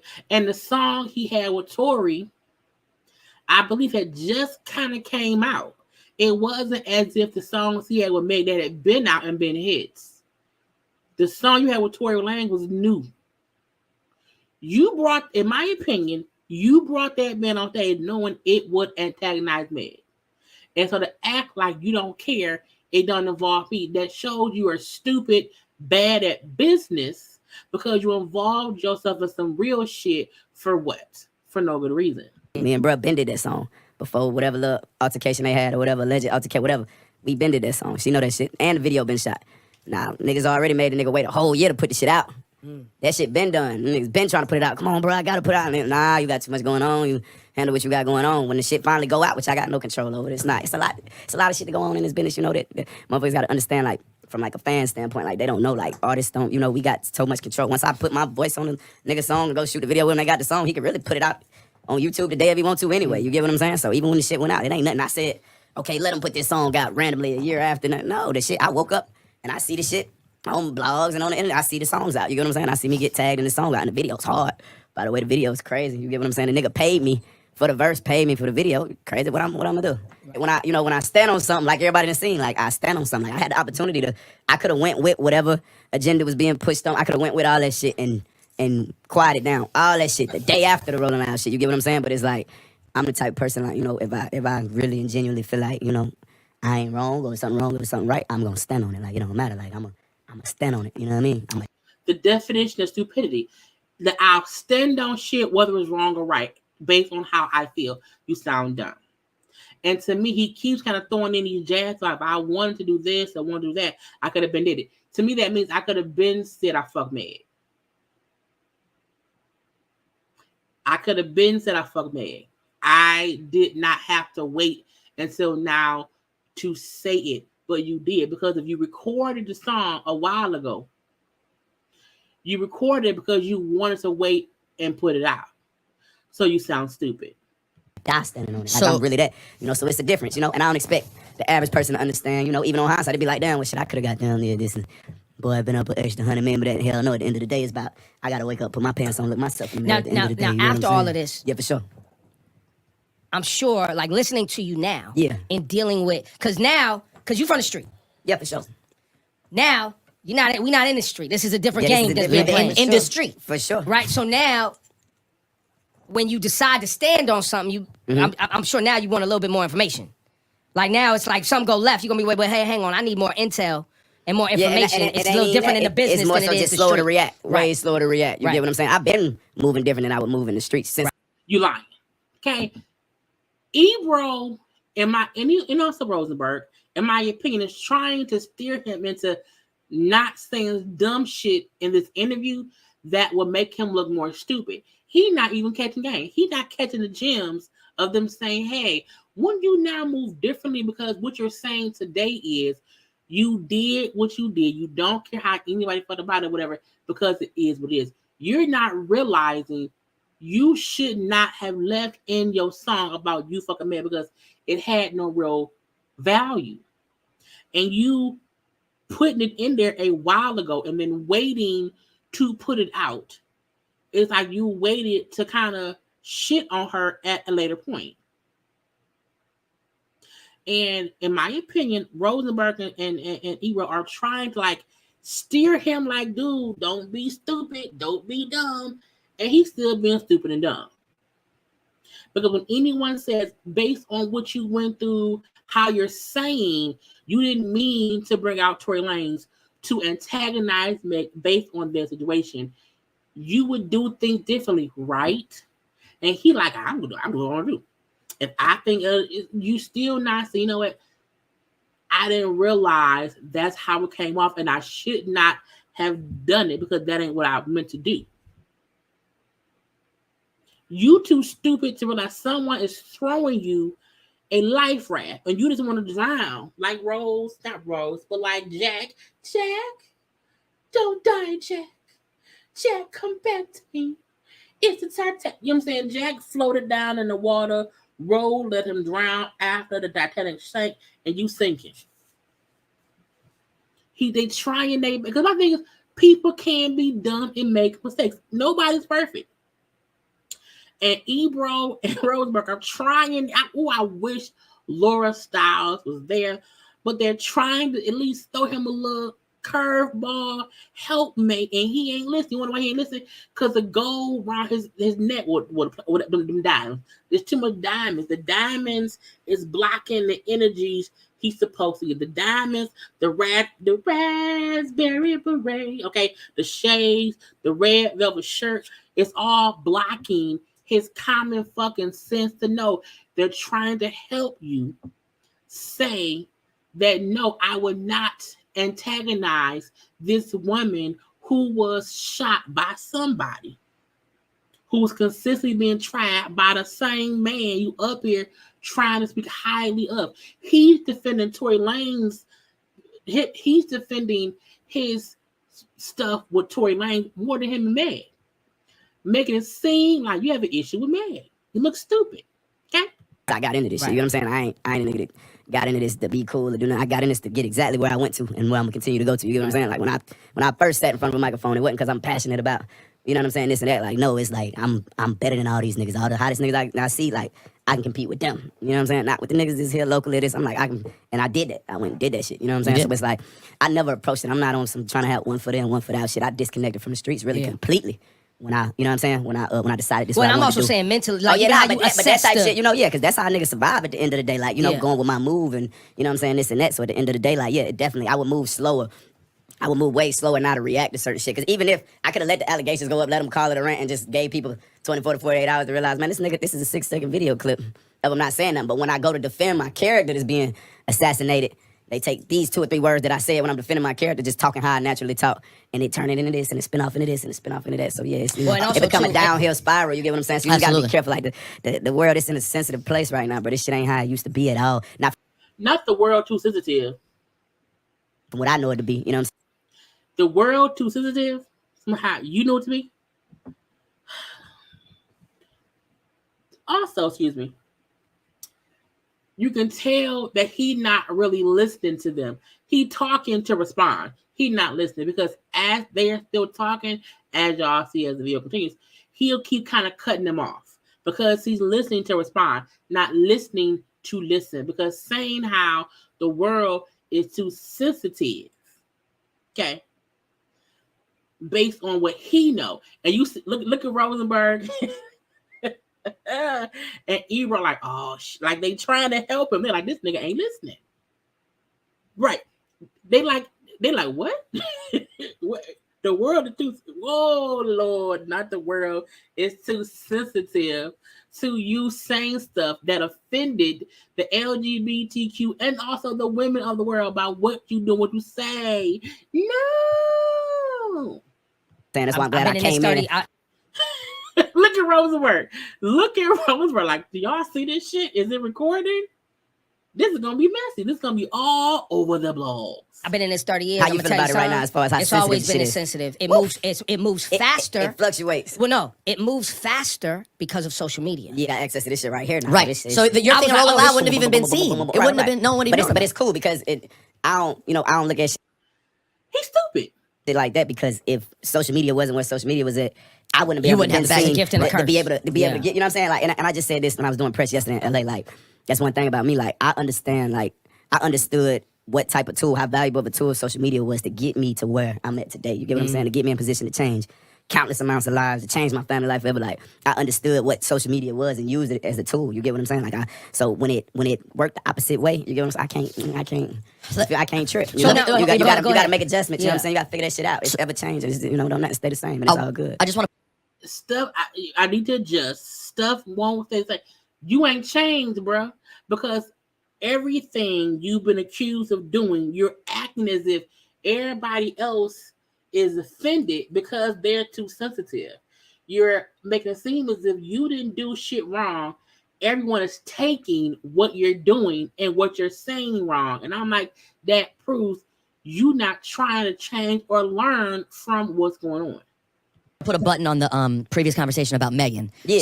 So why include her in the verse on this record? The Why song, talk about the song been done for real. Damn, they're going on a year. You know, when I say something, This is the it's gonna Boogeyman go out. record. Yeah, the Boogeyman. But was there a reason that you felt like you should say that publicly, that you should, indicate y'all had a relationship or of some Indicate. sort? Or sorry, clearly say? I mean, I ain't, it is what it is. It ain't, like I said a long time ago, keep me out the business. Like, So it was Not saying I said a long time ago to keep me out the business, but you are the only one who put the business in the street.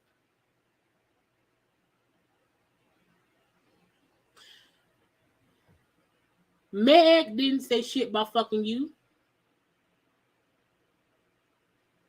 Ever. Even if the reason that she was mad was because y'all used to fuck around a little bit, and it seemed like you picked Tory Lanez's side a lot of bit. Your response to that was to, over about a year ago, put a line in a song that you slept with her. Bruh, you sound dumb. And then when Rosenberg said, like, you are insinuating that y'all had a relationship or whatever, for him to say insinuate, meaning no, it ain't. Really? So you can't say, I told people to keep me. You put that out there, bruh. It was a bit of a response, you're saying? No, it's a song is out right now. Niggas can take it how they want. Listen, I gotta ask you. Yeah, I have to ask you. I ain't tripping. It's a song is out. You know what I'm saying? But there is you like you like the controversy though. Who you think that? Yeah, you. Nah, it's just I can't duck it. I can't. Well, no, duck it. for instance, you could have changed the lyric. You could have changed the lyric on the Megan song, but you I knew. don't change lyrics though. But why? But why? Why is that? That's not I the don't principle. change lyrics. Like it don't matter. He looks stupid. He looks dumb. The baby really around here saying, I wrote it a year ago, put a lyric in a year ago. I refuse to change lyrics, while I'm also saying for folks to keep me out the business, but you put the business in the street. No one publicly knew that you and Meg ever had anything sexual. Now, we are also aware that in the industry, people have slept with other people. Meg could have slept with whoever. We know for a fact that men fuck who, you know what I'm saying? People do adult things because they are adults. The fact that he can specifically answer a reason as to why he put that line in a song to let the world know that you slept with Meg Thee Stallion, to me proves you was on some petty shit. Because you didn't have any real reason to do it. None. Had he said, well, Meg said that she fucked me and my dick was whack, or Meg said she heard from somebody something and I knew that she was lying, so you had no real reason to do it, but because you was a pussy snitching. What I say, like if I say, I'm big on it before I change the lyric, I just won't put a song out. So then because this is why I say you like controversy. This is why I say. Talk to me. The first big record you had was Suge. Yeah. And back then I was like, the way the Suge story's ending, I don't think this young man wants that version of Suge. And a lot of people saying that, like, look, when it came out and shit, but at the same time, they're not. Like, motherfuckers is But you knew Suge was controversy though. But you knew Suge was controversy though. I'm a young CEO, Suge. Yeah. You know what I'm saying? It ain't no, it ain't the fact that I like. It's more so, probably my Suge reference was more so about, you know what I mean, like how relentless the nigga was with, you know what I'm saying, with what, from what I know, right. You know what I'm saying, with as educated as I am about Suge, and I ain't the most educated nigga in the world about Suge. Shout out to his niece out there in LA. She got major love for me. I ran into her at Draymond Green wedding. She gonna smile when she see this shit. But not. See the smugness of it all. I wrote about being, you know what I'm saying, baby Suge. Suge was a monster. Okay? Suge went hard in the paint. A little bit too hard, okay? But to say that you wasn't that well versed in Suge. You gonna then shout out his niece, who, as you said, she gonna smile when she sees, because, nigga, what?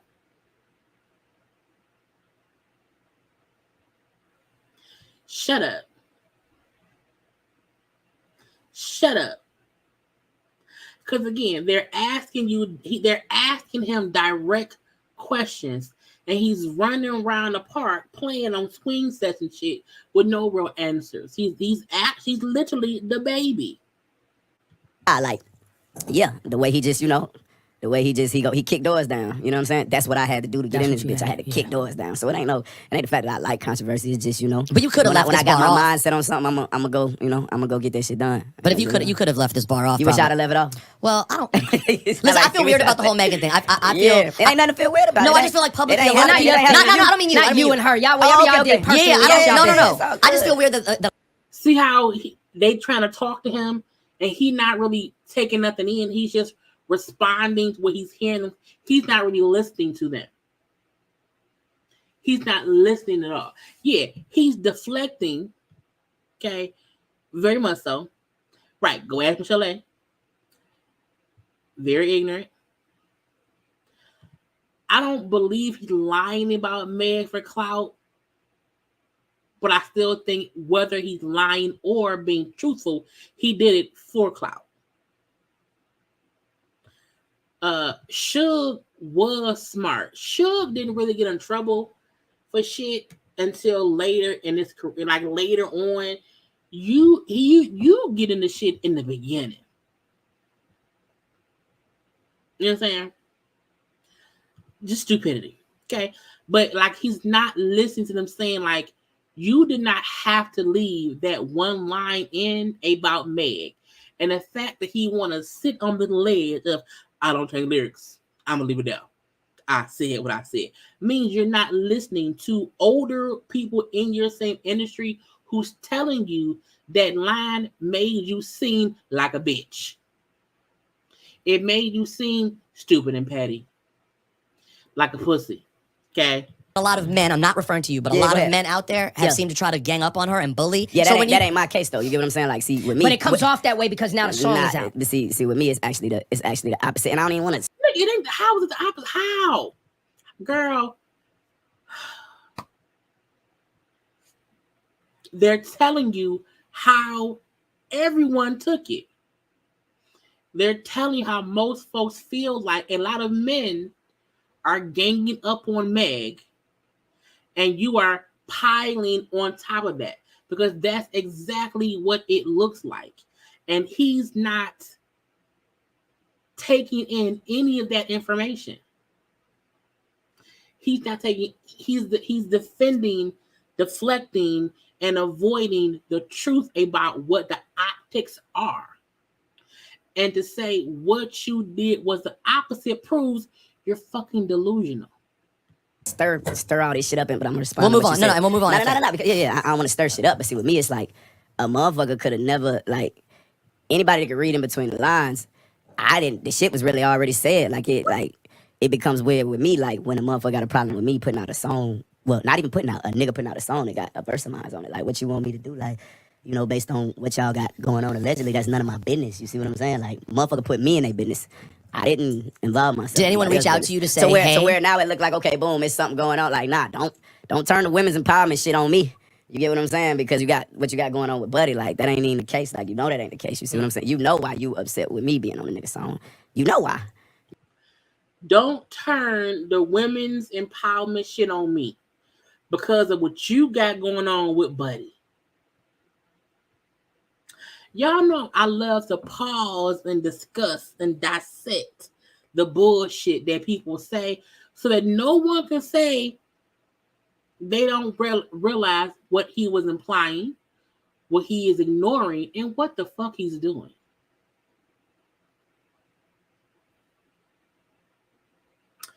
He's purposely trying to avoid taking any accountability for his bullshit. You get what I'm saying? You and me know why. You and me and a few other people, they know why. But I got them. You know what I mean? Like I say, I kept it play. I ain't say shit about it. I tried to let shit, boom, you know what I mean? Boy, So you're saying I felt like I needed to. No, it ain't even no like when I made Boogeyman, I'm literally in the studio, regular night in the motherfucking studio, sitting there. I record outside the booth. I'm recording. couple people behind me, this on my team and shit, cameraman, this person.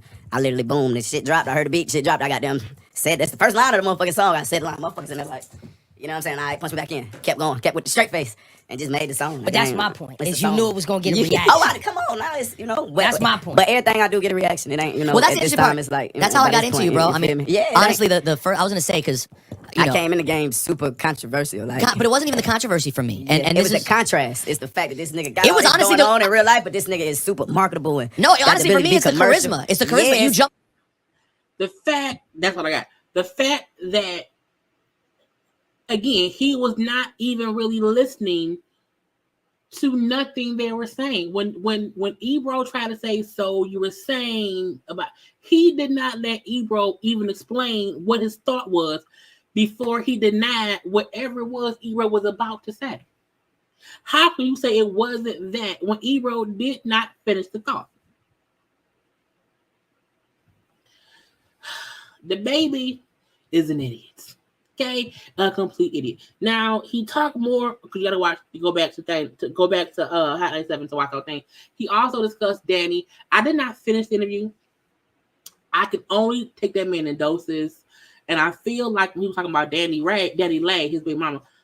He kept it to the kid, and in my opinion, that was also kind of dissing her, or whatever. But again, I don't care that much. If y'all want to hear what else that man said, go on over there to Hot 97 YouTube page or whatever. Sit there, okay? Now let's get into Ashanti's interview. Okay, you got a couple pieces from there. Now again, as y'all know, the speed has been either speeded up or slowed down, okay, to avoid me getting caught. Okay, because y'all know they be funny acting about shit, okay, and for no real reason, in my opinion, or whatever. So I'd be like, leave us alone, okay. So Ashanti did an interview. Well, she was on Hot 97 earlier because Ebro and them had played her thing with them, but it was touching on little shit, but not that much. And when she did the podcast with Angie Martinez, that is on Angie Martinez's YouTube page, her In Real Life podcast, that was a full, in-depth interview.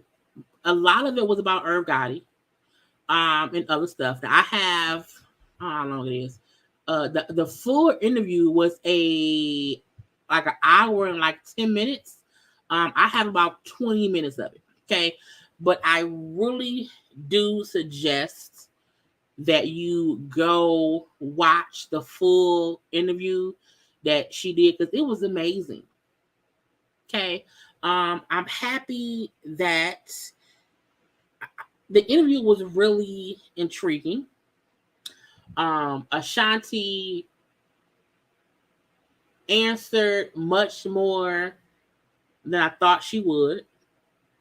Because she usually does not discuss, you know what I'm saying, or anything like that. And I feel like as she was sitting there, it's like she was having epiphanies about shit. And, you know, me and Ashanti is around the same age, and I'm 40. I think she made like 39 or whatever. Hey Siri, how old is Ashanti?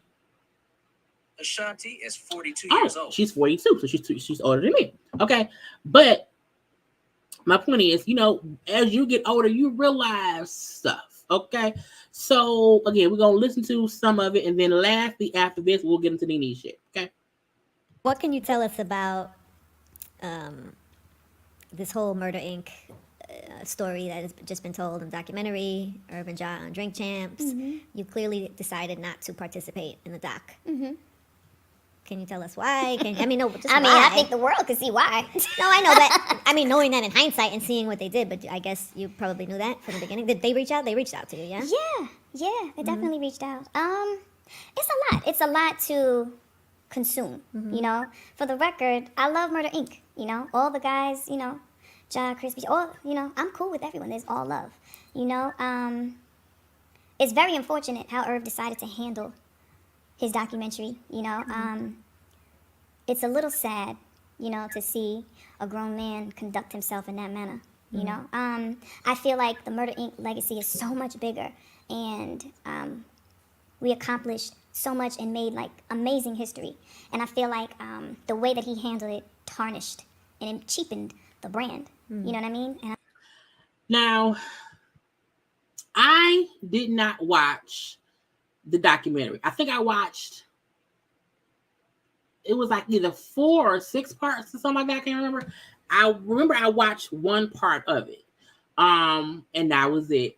And I agree with her saying, you know, if you are our age, like Murder Inc. at its height of their greatness was amazing. Like they had consistent songs out. Like they were a very, very, very reputable, you know, record label with heavy hitters or whatever I'm saying. So she's right in saying like there was so much more that could have been focused on other than me and him. And I feel like he tried to focus on him and Ashanti when that was their personal relationship should not have been so focused on. And in the full interview, she says how much other stuff that could have been focused on that was just as intriguing, but he chose to not do that. And you can tell that she has been waiting to be as candid as she was in this interview. I can tell that she knew exactly how she wanted to handle it to not come off messy. And I can also tell that he put her through a whole lot of shit. I can tell that just by how, as she was like, when you are talking about somebody and recounting shit that happened, it literally makes you laugh because you realize I really put up with that shit. Like, and as an adult, it's just different.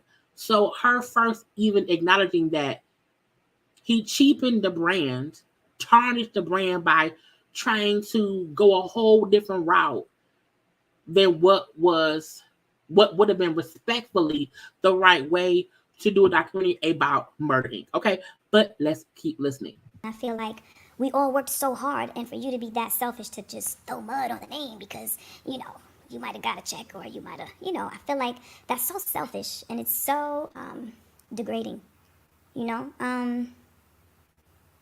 Yeah, so. Did you watch it?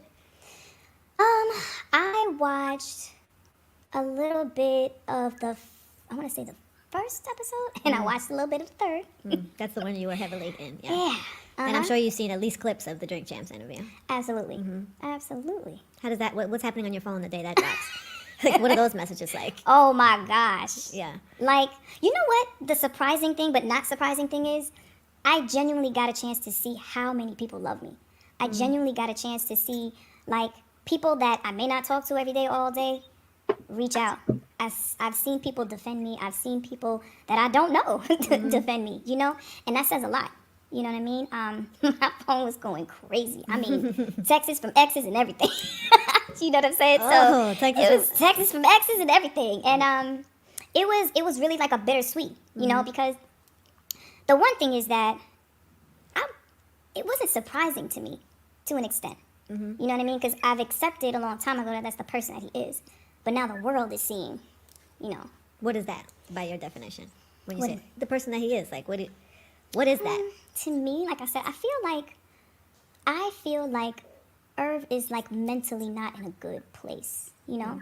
You see people that have narcissistic ways, you know?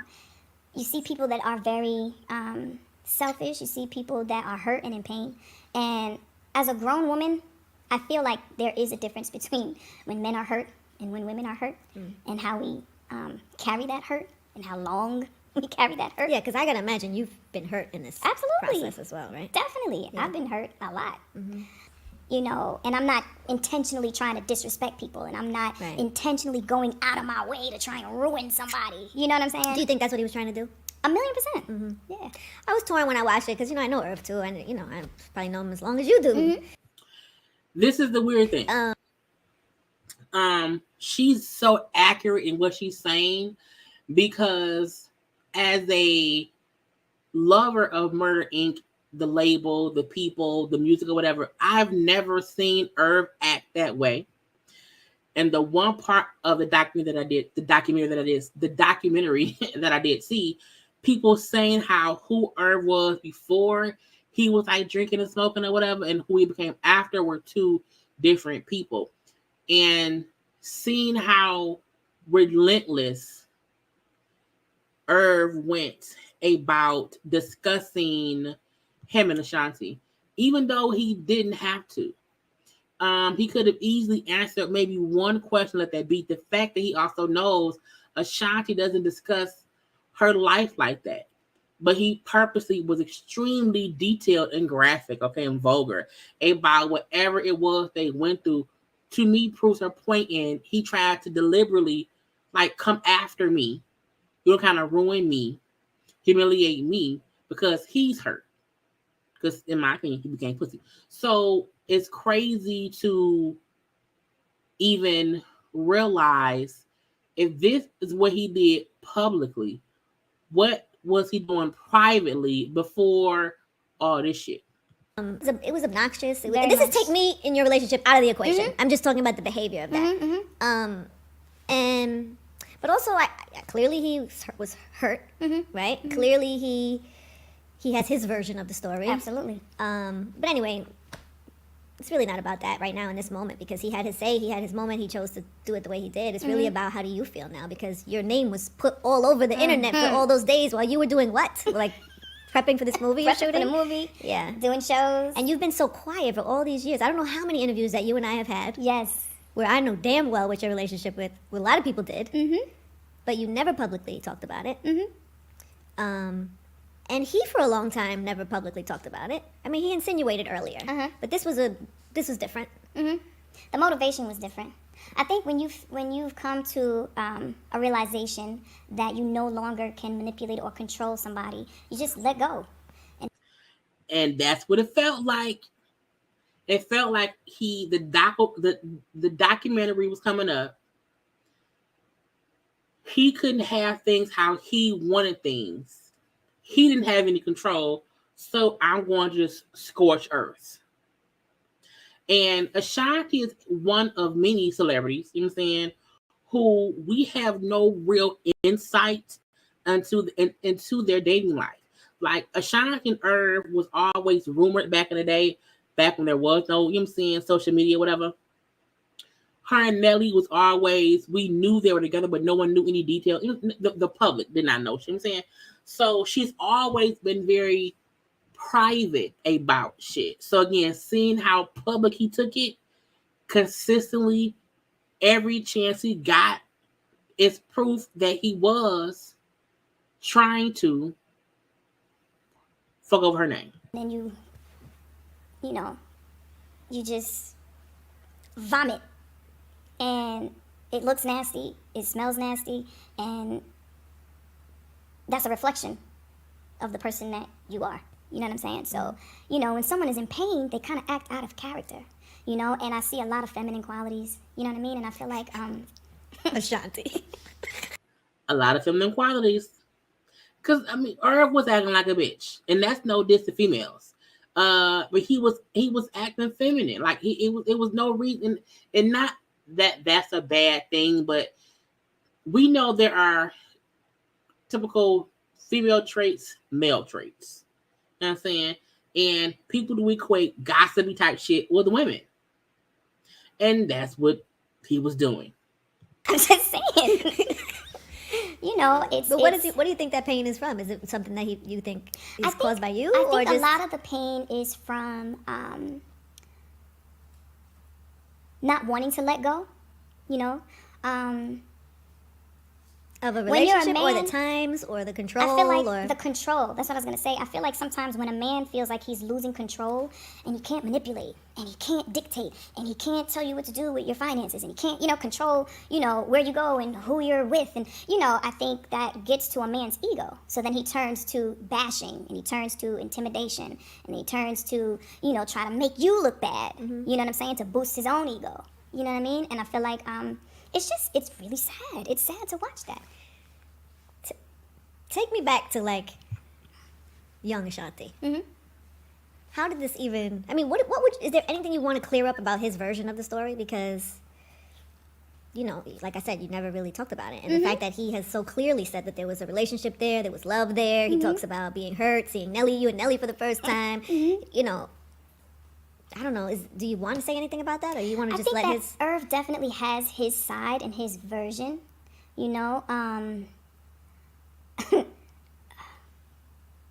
I think that sometimes when,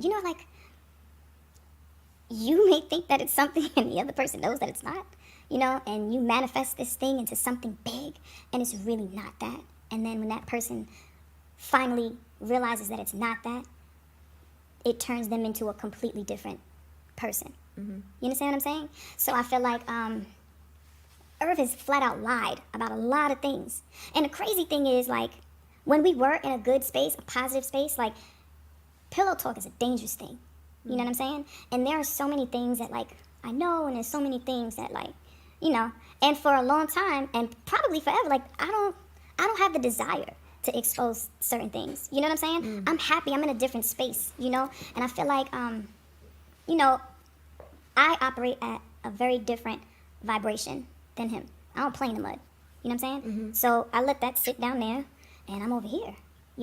Not he in the mud and I'm up here. I'm up here and you're down there. I feel like her saying how people will feel like something is a whole bunch and it really isn't. And when they find out it isn't what they've made it up in their head, they, become complete assholes.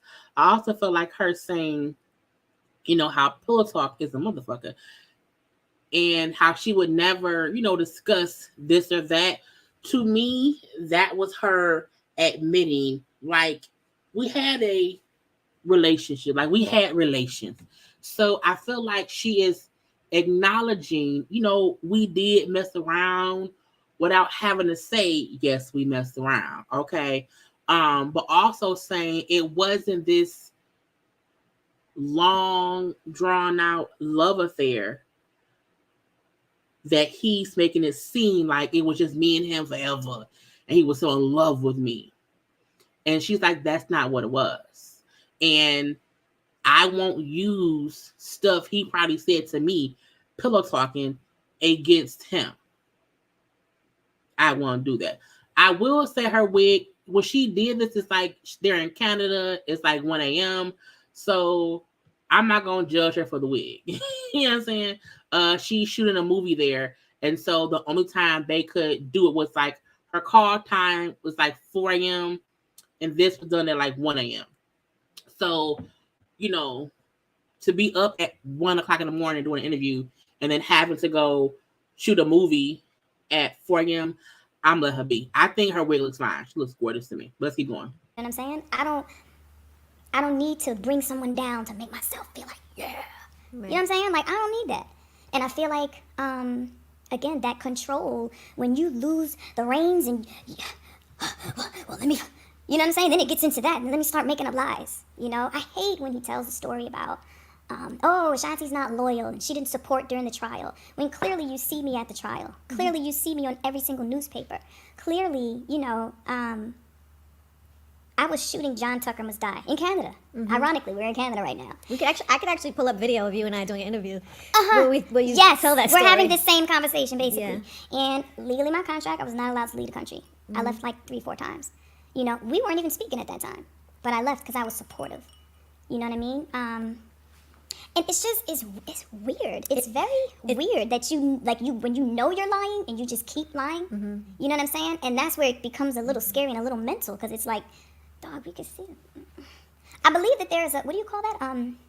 Not a caricature. When the the lady paints or does the drawing in court. So it's me, Jay, Ja on the first pew. Is it called a pew? I Bench? think so, bench. What is The first bench. The row, At the row, court. the row. seats. The seats at the court. I believe it's in like the museum, like the New York Museum or something. But like you that. were disconnecting from wanting to be in that business and in that relationship at that point. No? So there was a time, and it's so funny because I think I saw this on Twitter the other day. There was a time that the label as a whole decided to change the name from Murder Inc. to The Inc. for corporate reasons, business. You know what I'm saying? Partnerships. I saw that in the doc as well. Yeah, politically, I didn't see that Right. part. But it was everyone kind of agreed, let's try that, so to speak. So another one of, Irv's stories is about how, she didn't want to throw up the M's and she didn't want to be a part. She said she didn't want to be a part. I don't know if that's exactly what he said. But even with that, he couldn't even say Ashanti said she didn't want to be a part of Murder Inc. He never tells the full story. He never says why. You know what I mean? So why? And it's like, okay, yeah, me and Nelly were dating. Irv was salty. Irv would not let me come to the studio to record. Irv was telling everyone not to record with me. Why do I want to stay in that situation? How can I stay in that situation? You know what he said to me? What? He said, nah, you want to be with Nelly? Go sign a dirty A&T. We don't want you. What am I supposed to do? So I think that's a good thing for her to mention how he keeps saying how she wasn't around, she wasn't loyal, this, that, or the other. But if he's not saying, well, nigga, you was mad because of who I was dating and was no longer fucking around with you. You was not letting me work. You're trying to punish me by not allowing me to be creative, telling me to go elsewhere. What the fuck was I supposed to do? So I think we always wondered or wanted him to say, he tried to make it seem as if she just wasn't down anymore. Not like, no, nigga, you was being a fucking dirtbag and she chose to distance herself from the bullshit. You know what I mean? So, and then... Signed to 30. Right. You weren't going to go down that road again, No, were you? you know what I'm saying? And, as far as, like, throwing up the M's and all of that, it had nothing to do with wanting to, or not wanting to be associated. Because for me, it was family. I used to be up in the crack house making cheesecake. And not like a crack house, the studio. We're talking about the studio, down at on Mercer. They used to be rolling dice. I was in there with the sweats, cooking and making cheesecakes and stuff. They rolling dice and smoking. And, it was like a family thing. Yeah. So for me, I was just like, this is weird. How was that to see your relationship, through the eyes of Irv? Because he was very detailed about how you made, what was the song that you made, supposedly Happy? I'm trying to figure out what made him even say that. Was I there? I'm confused. You don't remember this? You don't remember that story? This at all. You know what I'm saying? I remember, where did I write Happy? I wrote Happy. Y'all know he said Happy was written after they had sex. That they had sex. He got up and got in the shower. And while in the shower and being so happy after having sex with Ashanti, that's how they came up with the song Happy. That was what he said. Okay. And she like, I don't remember that part. In the parking lot of CW Post College, I was actually on the way to see the Nutcracker with my aunt and my cousins in my 626 Mazda. They called it the 6 Deuce, the red. Wow. Yes. And I wrote Happy in that parking lot at night, waiting, I think, for my cousin or somebody to show up. Wow. So, as far as the beat goes, I know Irv and Chink did the beat. You know what I'm saying? But the story was new to you. That's Yeah. new to you. Yeah. The memory is a funny thing. Yeah. Two people could have Completely. You know what my cousin calls that? Dumnesia. Not amnesia. Yeah. I felt like him telling those stories about you was his way of kind of like validating how much he contributed to your music making, to the actual, because I feel like, and when I'm watching him and he's spiraling and stuff, when I'm watching him, I feel like I see somebody who's trying to like, he wants to prove something. What is due owed to him, and this is why, and going a little extra hard and unnecessary maybe on some points, but I felt like he's really trying to prove what he meant to your career, I mean, he uses words like, he made you, which I hate when anybody says that about anybody because only God makes people. Absolutely. But I don't know, what do you credit him for in terms of your career? That's again what separates us as human beings. I have always given Irv credit where credit is due. As far as creating beats and coming up with concepts. You know what I'm saying? Like Chink, Seven, those are the main producers that produced the majority of my records. And they would come in with a beat, Irv would sprinkle on there, or give direction, or whatever. We talk about concepts. He would say, oh, write about this or write about, and I've always said that. Okay, we'll talk about a concept. I'll write the record. I'll go and I'll vocal produce myself. You know what I'm saying? So, it was very weird to me that he felt like he had to stand on top of the table and beat his chest. Look what I did, guys. Because it was like, bro, nobody ever discredited you. Right. So why are you going that deep and that hard? I think also because he's defending why he is entitled to have masters and do all of that. It's probably part to do with it. It's a choice, I feel, because we haven't spoken in maybe a decade. Really? So not even like text, no nothing, no through job messages. No, I'm lying. He texted me. I want to say, look, I think I was like 2016 or 17 or something. Even if they have not spoken since 2016 or 2017, for him to still feel this way is hallucinal. It's delusional for him.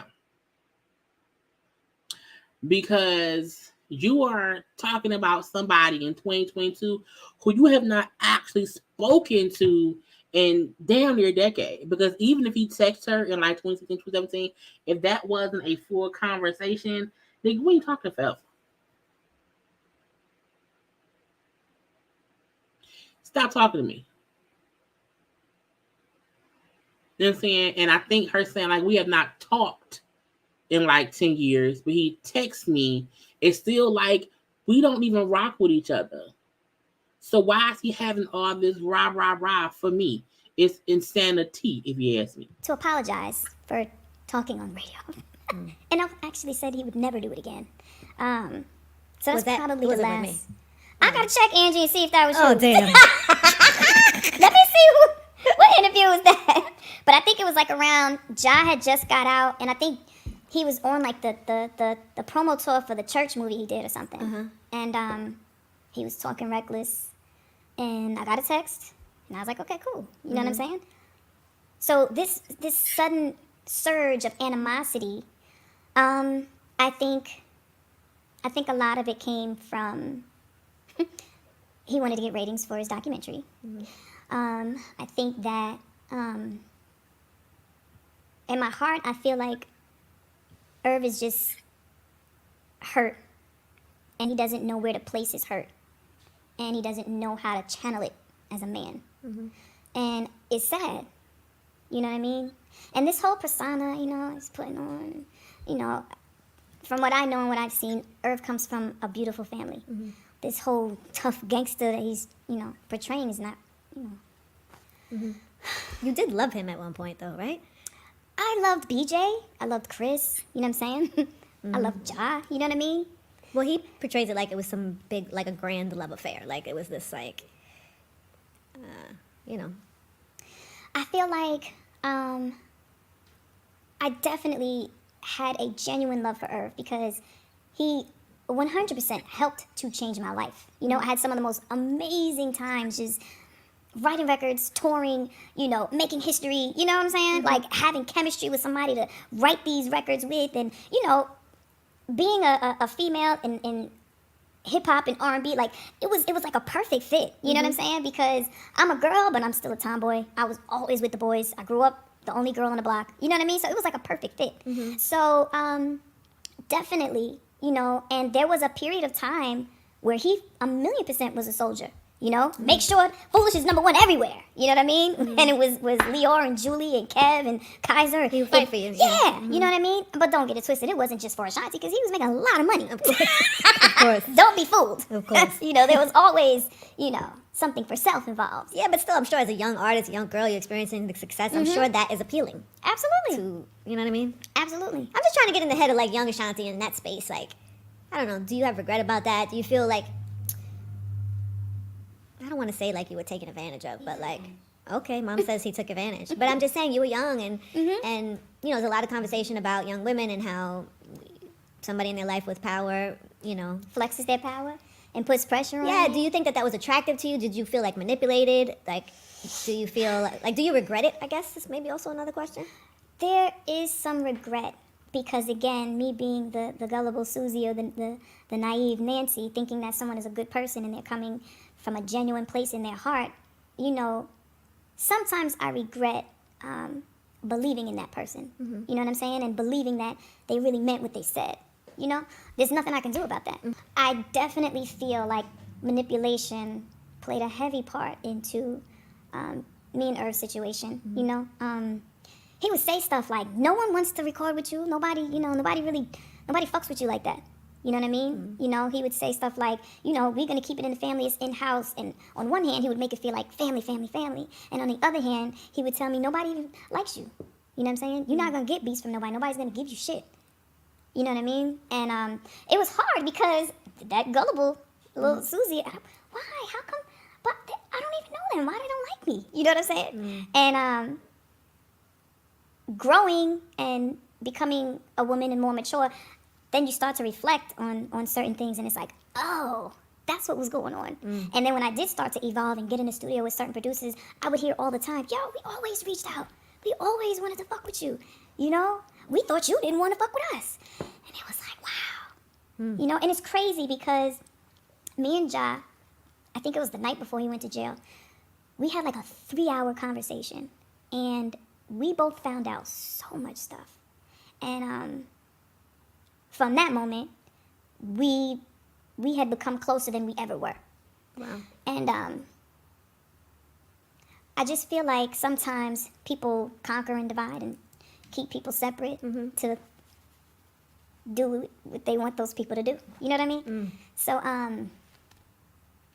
yeah, I do feel like there was some manipulation.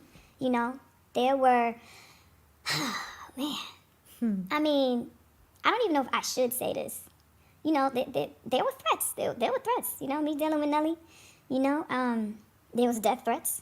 Wow. I mean, I don't know how serious they were because, again, you try to personify this person that you're really not. But when Towards you're saying, you?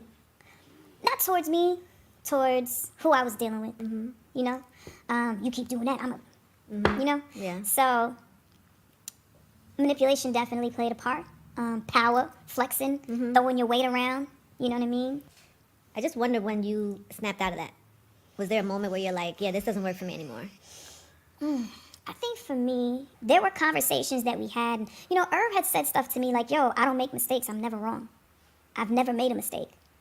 And I think that's when I started to be like, that's dangerous. Because if you really believe that, you're crazy. And that was all that I got. So look, that was only part of the over an hour interview that she did with Angie Martinez. And I feel like, her just realizing that one, Irv Gotti is a piece of shit. You know what I'm saying? I love that she acknowledged that he did manipulate her. You know what I'm saying? He did use power and influence to, get away with shit. Again, the whole thing was over an hour. A couple other things that she did. So I took a little notes. Because I couldn't remember what all she said. Okay. Now, she said, again, we were in a situationship. Okay. Before I got with Nelly. While she never said the words, "Yes, I was with him." She never said that. But she for sure confirmed we were not boyfriend and girlfriend. Okay. We were not boyfriend and girlfriend. However, he had several women in his life, not just me. He always said how he was legally separated. So, because at one point, Angie asked her about, he was married. So, like, you ever have an issue with that? She's like, well, he kept telling everybody how he was legally separated. Like, I lived here, she lives there. Like, we're legally not together. So, that was why she did not feel any wrongdoing messing with him. But again, she was very, very young. Her point was, I was never his girl. So he can't make it seem as if I did such wrong things to him, as if, you know what I'm saying, we were ever anything more than what he was to other people. I do feel like Irv tried to make it seem as if Ashanti just kind of played him. You know what I'm saying, like they were just a whole couple or whatever, and then she went on and said, fuck him, and that's not what it was. She also put up how he kept saying how he made her. Okay, he made her, he made the world want to fuck her. Niggas want to fuck her because of how he made her look and how he made her fuckable. Again, and the way she was even saying stuff, I'm like, that's how that nigga sound. It sound like the shit he would say, okay? How he kept saying how he made her. So her response was, all right, we'll make another me. If you made me, make another me. And where is she? And the fact that Irv never made another Ashanti or any other artist as big as she is. Okay.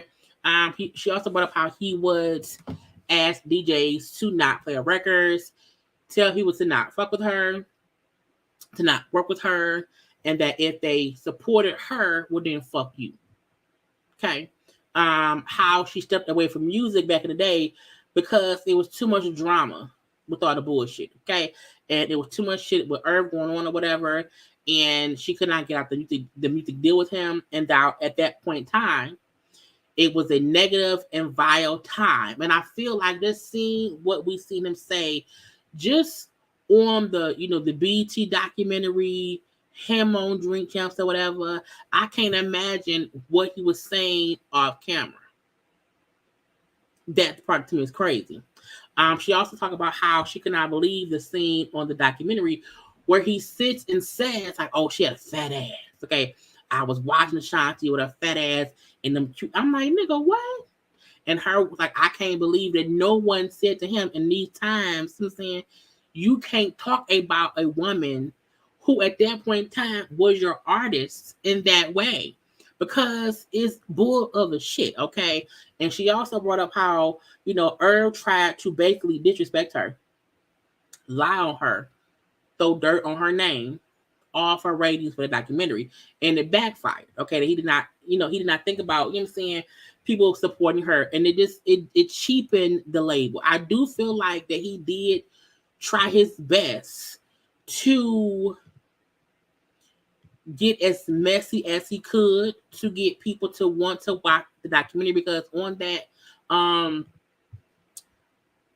Drink Champs, every time he would bring up her name, he would say, but it'll be more on the documentary. So he kept pushing people to want to go watch the documentary based on what he was saying about him and Ashanti. He really did gauge it wrong. I think he really felt like it was still 1998 and dudes could say reckless shit about women and people would just buy into it. And it's like, no. Like the fact that no YouTuber that I know reviewed the documentary.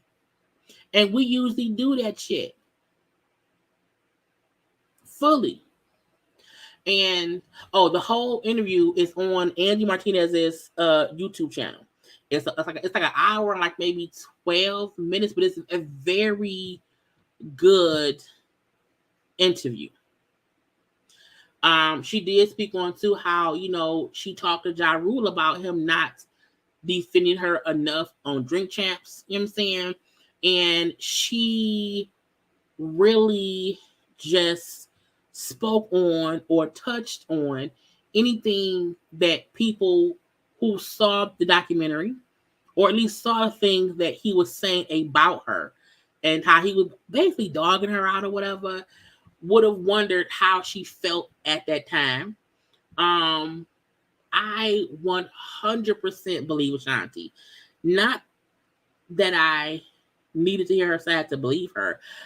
I felt like the only truth Irv spoke was that he was in some type of relationship with Ashanti. Everything else for me was up for grabs.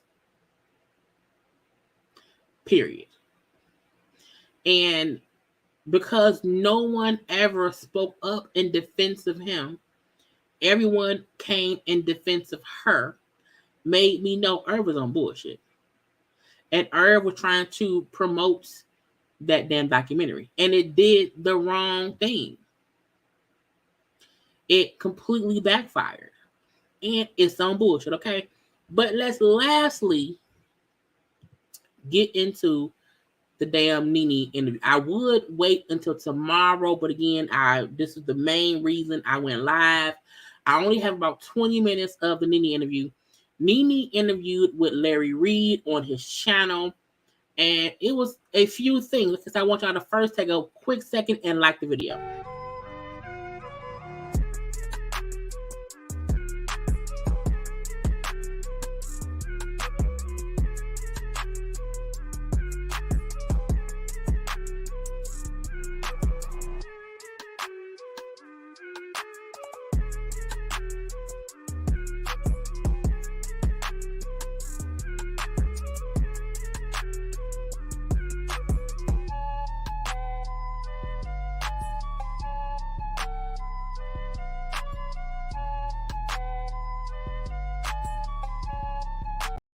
Because liking is the thing to do. I had to get some more water.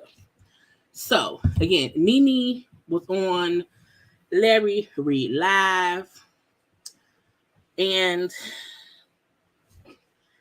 Nene is entertaining, for one.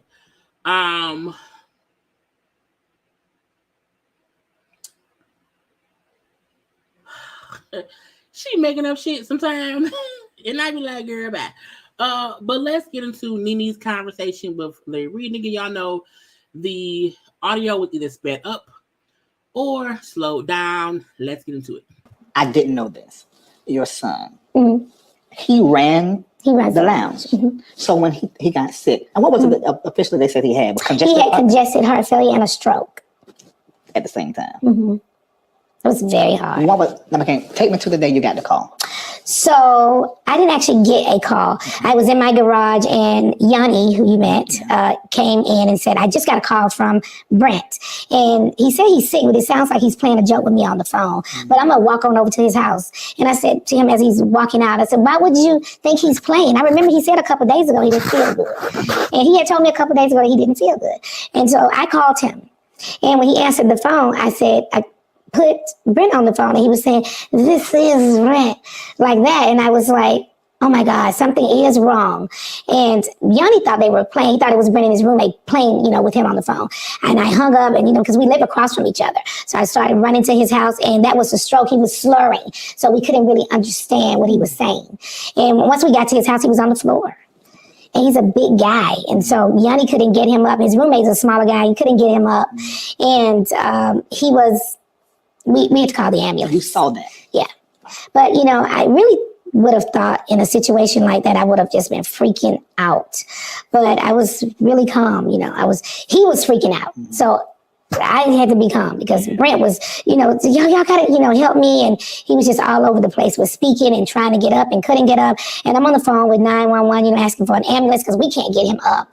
And I've never called an ambulance before. They told me it was going to be about an hour before they could get there. I never heard of that before. And I called them back another time and they said to me, we don't have any ambulances right now. Whoa. And I was like, really? I've never heard of this before. Wow. I called them like 3 times and finally they were like, we have someone that'll be there in 15 minutes. I was like, what kind of mess is this? There's no ambulance. Because every moment counts when somebody's having a stroke. And they did get there and get him, but it was very scary.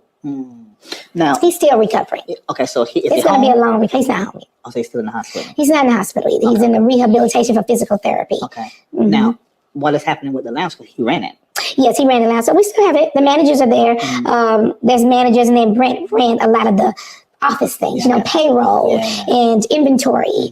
And he also DJs. He run the hookahs in the house. So, we just put other people in those places. So you sold your house? I sold my house. Brent. So I feel like a lot of us did not know we did not know the severity of Brent's medical situation. For her to say that he is in a, he's in a rehab facility because it's going to be a long road to recovery. I think now it makes sense as to why she wants to sell the lounge, because if he helps her run it, and it's kind of his thing to do. And if he won't be, back to how he used to be for a while, that would mean that puts it all on her. And I don't think she wants that, okay? Even to find out how Brent first called Yanni, who was her boyfriend, shows how close he is with his, with with Yanni, whatever. So that was a thing to know too. But thank God, honey, he's alive and getting better. Months after my husband passed. Right. And so are you going to keep the lounge? It's like your new baby. No, I would love to sell the lounge. The reason why it's a long recovery for him. And it's a lot on me to do. I have to be there. And I'm there regardless, but it is a lot. It's just a lot. I need Brent. I got in this business with my husband and my son, right? And my husband's passed on and my son is sick. I don't want to run the business without them. This was for us to do together. And my son would probably I don't want you to sell it. But it's a lot on me to do. And then still do my own thing. It's still a lot. Is that the reason why you sold the house and thinking about selling the lounge because your husband and your son? I couldn't live in the house at all. Okay, so when Greg died, I think I stayed in the house maybe 3 times. Well, I stayed in there after he passed, right? And then, during that week, everybody's in your house. Like, my house is packed with people. So it was okay for me to be in there. Once everything was done and we had Greg repass, my house was empty. Nobody was there with me. And I could see on social media went dead. Oh, I could not be in that house. So one night I slept in the house. I was up all night long. I called my son and said, you have to come home. And he's like, why? I'm like, because I don't want to be in the house by myself. And I just knew then every time I would open that door, I could see Greg standing there. He would always say when I opened the door, he would say, Nene, is that you? Or he would stand in the hallway. And so every time I opened that door, I always visualized him standing there in the hallway. I just couldn't stay there. Before he passed, he was telling me, he said, you need to sell the house. He was telling me that. Yeah, it's a big house. And our son, we only had one son together. And our son was wanting to move out on his own at the time. And it really was going to leave me in there. Were there any other instructions he gave you when he was on? He did. He wrote a letter. He wrote a letter to Brent, basically, telling Brent all the things to do, cut off all my credit cards and give your mom this, go to this account, get this money. He left a lot of instructions. He was very old school. He wrote a letter, child. This is the password to my account. This is the password to my laptop, to my phone. I really appreciate those things because when I was talking to the banker, they all were saying to me, there's so many people that come in and, they lost someone. They can't get into their account. They don't know passwords. And Greg actually wrote everything down for us. Wow. Yeah. And you talk about those things and you're so strong. I've had time to process the whole Greg thing. And it's not like we didn't know that Greg was going to pass. We knew he was going to pass. So the morning that he passed, we all were surrounded around him. How long ahead you knew? Say it again? How long ahead you knew he was going to pass? Well, I probably knew that Greg was going to pass a month. So he had caretakers. And one of the caretakers had pulled me to the side one day. She said, Greg is not really fighting anymore. You do know that if he doesn't fight a little bit harder, he stopped wanting to do his physical therapy. He didn't want to do anything anymore. He didn't want to eat. And she was like, this is not looking good, Mr. Leakes. And so we had a Zoom call with Greg's doctor. And Greg's doctor said to him, if Greg doesn't want to do chemo, if he doesn't want to come back to the doctor anymore, he wants to just try to, get better on his own, I would say that Greg has about a year left to live. And I thought, now, what Greg did she see? Because this in a year, that doesn't look like that. Yeah. Greg really looks bad right now. He looks really weak. He's gotten really small. I don't see this being a year. And we started having nurses to come into our home, and they told us, they were like, Greg got about 2 weeks. The nurses know. They were saying 2 weeks. I think Greg probably went 3. Yeah. They were saying 2 weeks. He went right after. He was going pretty fast. Honestly, Greg was tired. He was like, I don't want to do chemo. I don't want to do anything anymore. I can't do it again. It did make him very weak. He was very nauseous, and he didn't want to do that. Did you relive all of that when you saw your son on the floor? I did not. Okay. I was really shocked seeing my son on the floor. I just didn't understand why he was on the floor. I didn't know it was I called my primary care doctor and put him on speaker, and he said he could hear Brent talking because he knows Brent too. He said, something has happened. I don't know what has happened yet, but something has happened. You got to get him to the emergency. Actually, Yanni bought me these. So, I cut up her interview, so if none of this is in order, okay? But I wanted to get the conversation about Greg and Brent first, okay? I completely understand her wanting to move out the house.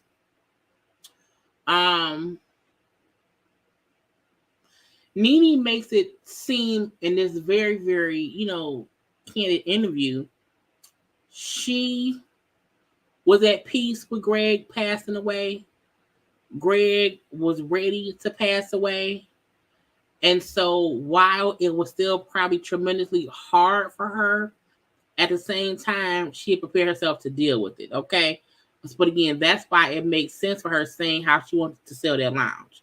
Now, we're going to move on from that now. So now she's discussing her and the dude, Yanni. Y'all know Yanni is the bald-headed, is he Nigerian? I think he's Nigerian. Or maybe from Ghana. I don't know. But the man she dated, now the bald man with the wife, okay? So that's who she's discussing. Now, we know the wife was trying to sue Nene for alienation of affection because in either North or South Carolina, you can sue a person if you feel like they interfered in your marriage. So we're going to get into that, okay? Yeah, I wouldn't have He was buying you something in Dolce & Gabbana? Yeah, he was. He was buying me something in Dolce & Gabbana because, we're friends, and our friendship has been about a year. Okay. And so he was buying me something I forgot. There was a lot of drama around. I didn't even think about that. Yeah. What was the drama, Mom? It was his ex-wife or... his wife. His wife. He's still married? Legally.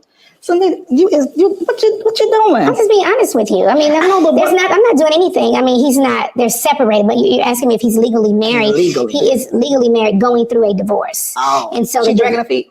I don't know which one of them are dragging their feet. I think that they have a lot of things to settle. They got children? They have one child. Okay. And I think that they are just trying to work through those issues. Mm-hmm. And also, North Carolina has a different law than the state of Georgia. True. So they have to be separate, I think, a year before they can go into the divorce situation. So that is what has taken the time. But no, I'm not out here trying to date anybody's husband. If she want him back, she can come back and get him.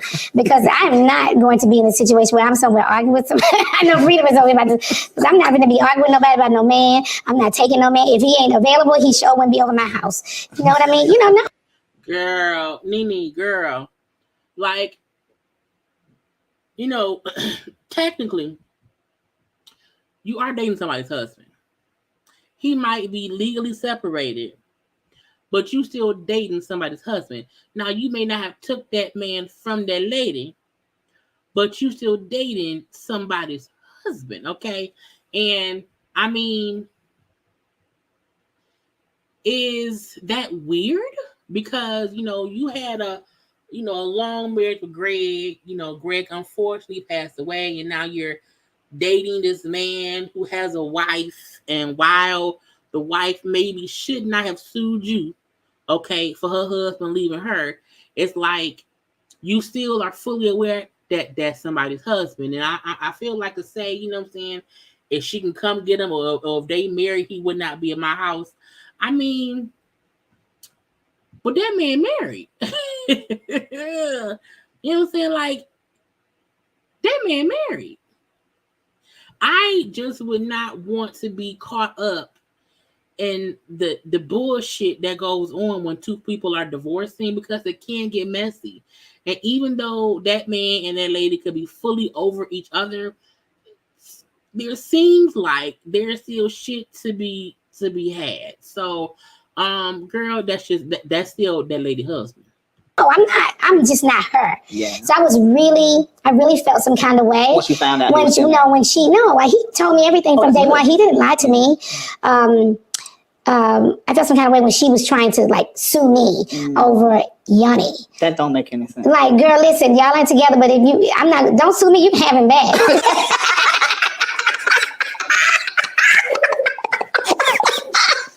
Oh, God.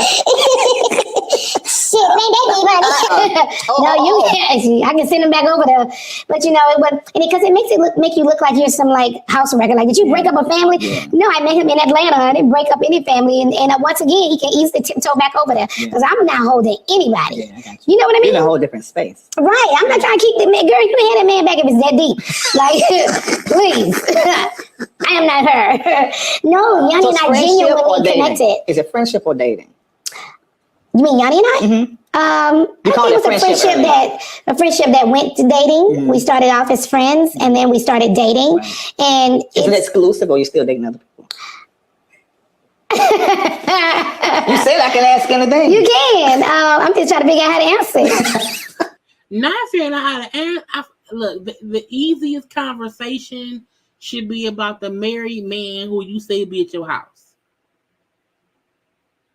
Because I wish I would have a legally married man around my house while his wife trying to sue me for alienation of affection while we not even exclusively dating and he got other females that he's entertaining. Girl. We had been exclusive. Oh, you're not exclusive anymore.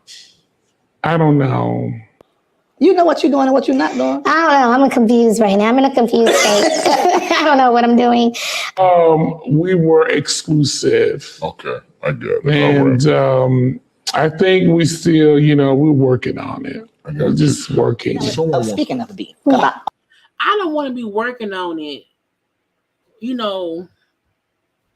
I don't want to be working on it with a married man. I mean, that man should be working on his divorce, but I'm gonna leave that be. Always wanted to know this question. And it's about 3 people you have been with on the show. I never understood why you and Candy didn't get along. Girls and gentlemen, whoever around here watching, this is the bullshit. Now look.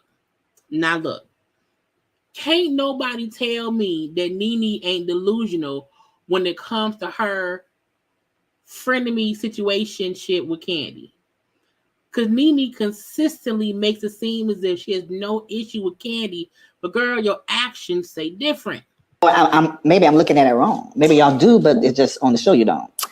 No, I mean, honestly, I don't have an issue with Candy. This is the God honest truth. I really feel she has an issue with me. Lie. And I don't want to speak too much about what I think the issue is because I think she has an issue with me. I'm an original housewife. Yeah. I feel like that was an issue. See, this why I say Nene sometimes be delusional about shit.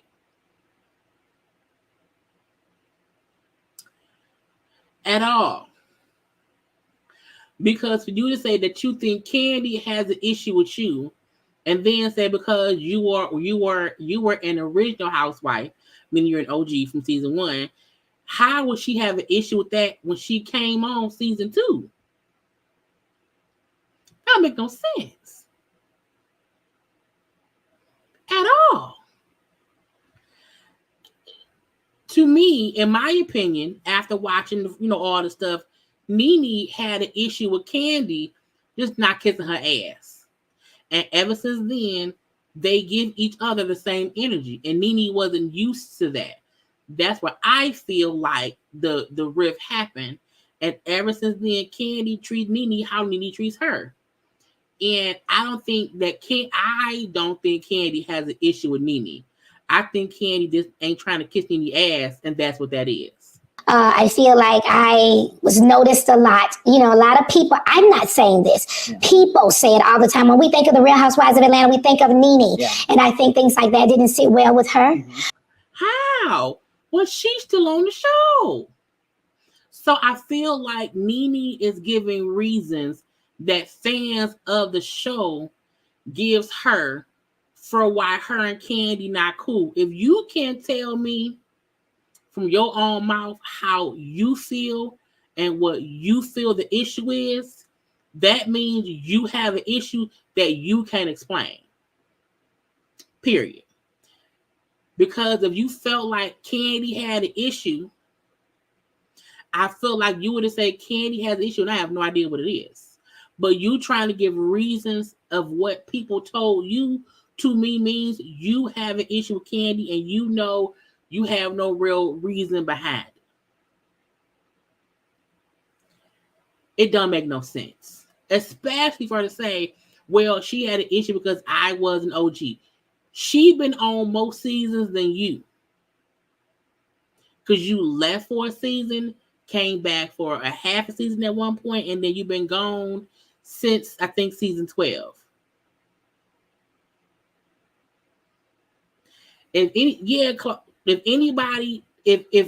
Housewives of Atlanta pop up, most people think about Candy and Nene. Those are probably the top two. Behind them two, I would say Phaedra's a great person they probably think of. I would say Portia, Kenya. Because for the main part, it's kind of been the same people for years upon years upon years. But the top two for sure is Nene and Candy. Period. They also think about She by Sheree, the brand that barely was. So I feel like, again, she making up shit for no real reason. Because she is competitive. She's very competitive. And I'm not competitive like that. I was sipping. Nene's goddamn lie. Nene can't say that she's not competitive. The reason I say this is because Nene just said how, you know what I'm saying, how people look at her as an OG of the franchise. We have seen you years upon years in interviews all around the world, Craig, boast about how you did this, that, or the other for the Bravo franchise, for the Atlanta show. Like, you've always been competitive and feeling like that you are the top notch and everyone is below you. The only way you can find you're not competitive is because you feel like you are the best and no one can compete with you. What you don't know is you almost in a losing race, my child. Just saying. I don't see the purpose. I feel like, I don't know, I feel like her issue's with me. I don't have an issue with her. Yeah. Lies. I don't know if she, I don't know. Yeah, I understand. Lie. No one, look, everyone, to acknowledge that there is an issue means you know something happened. For me, if somebody asked me, what's the issue between you and the so I would have an actual response. I would either tell you exactly what it is or say, you know what, I'm not, I know what it is, but ain't nobody business. The only time I would say ain't no beef is if it's really not a beef. It ain't. But Nene giving reason and giving cause to me means Nene, sometimes you full of shit. This is sometimes. Because I couldn't understand it either. And I think she was great at what she did. A lot of people, thought that we would get along. I don't have if I saw her, I would speak to her. Yeah. I just don't think she likes my presence. Yeah, you wouldn't. But do you wonder why she don't like your presence, Nene? Because of shit like this. Like, you can't sit around here and act innocent. And then again, because to me that means you want Candy to kiss your ass. Otherwise, it makes it seem like she has an issue with you if she don't act accordingly around you. She don't like your presence because your presence makes it seem as if she has to do something when you're around. And that ain't what Candy do. Hell, that ain't what you do, Nene. But I don't let that be. Kim. Yeah, people love me and Kim together. There's no doubt about when we are on, we are on. And when we are off, we are off. Yeah. And there's no doubt about the fact that we can capture a camera and work. So it's on and off again? I think our relationship is just always on and off. And I don't think it has any, I think it's weird when you're in the entertainment industry. There's so many people talking and pulling you and saying things. And I think that affects your relationship. Mm-hmm. Like the people around you, she did. I don't like her. Did you see what she did? She did it. There's so many people in your ear. Yeah. Let me tell you what I think. I think y'all have real love. I don't like some of her ways. I'm just being honest. Mm-hmm. But sometimes, in the entertainment industry, there's some people that work really well together and make good TV and probably can make a lot of money together. Mm-hmm. So we can probably do that part of it. Yeah. And then I feel like, how do you have more nice, we can work together things to talk about with Kim, who you have labeled as a, artist. Okay. But you have nothing to say about Candy, or it's weird to me that you're just so positive about your frenemy friendship with Kim. It just don't make no sense. You can go home. And that's okay. So there are some people that you can work with really good, and then after you be like, they know how to do their job, and then that's it. Yeah. And it may have to be like that. And that's okay. I think that we would do really good in some television together. But yeah, does everybody want to work with Kim? Does everybody need to check? We had Sheree saying, Kim should come back to Housewives of Atlanta. Now Nene said her and Kim could do a show. Her and Kim was supposed to do a show, and they fell out. Girl, do your own show. But it don't sound like any real beef between you and Kim, or you and Kim. It don't sound really No, real. me, I don't have that kind of beef. Again, I'm a Sagittarius. I don't know if they have anything to do with it. I will argue with you today, and I'll be okay with you tomorrow, honey. I really ain't got time, child. Once y'all get it off with you. Yeah, once it's over, girl, let's go on and have a drink, honey. It's really not that deep. Some people be holding on for 5 and 10 years. I'm still over here like, girl, when we going back out for a drink? I feel like, well, that shade towards Candy. Because, Candy still refuses to do anything with Phaedra ass. So with that little shade, like Candy around here holding on to beast, holding on to aggravation because she ain't talked to Phaedra in 5 to 10 years, I felt like that was some shade. What's interesting, I remember there was a big deal about your house and the roach. Now, I just saw Jasmine Brand post this before we went live. I don't know if it's true. I didn't read it, but it said that she just lost or foreclosed on her $2.6 million house. Yeah, they said it's going into foreclosure. It's going to be sold on a foreclosure or something like that. Yeah. Man, that's and I like that's hard to believe, and I believe that they will fix it. Yeah. Before it gets to wherever it's got to go to the sale or whatever. I think that somebody's going to come and rescue her. Yeah. And they may not come rescue me, right? But they will come and rescue her. So she will be rescued.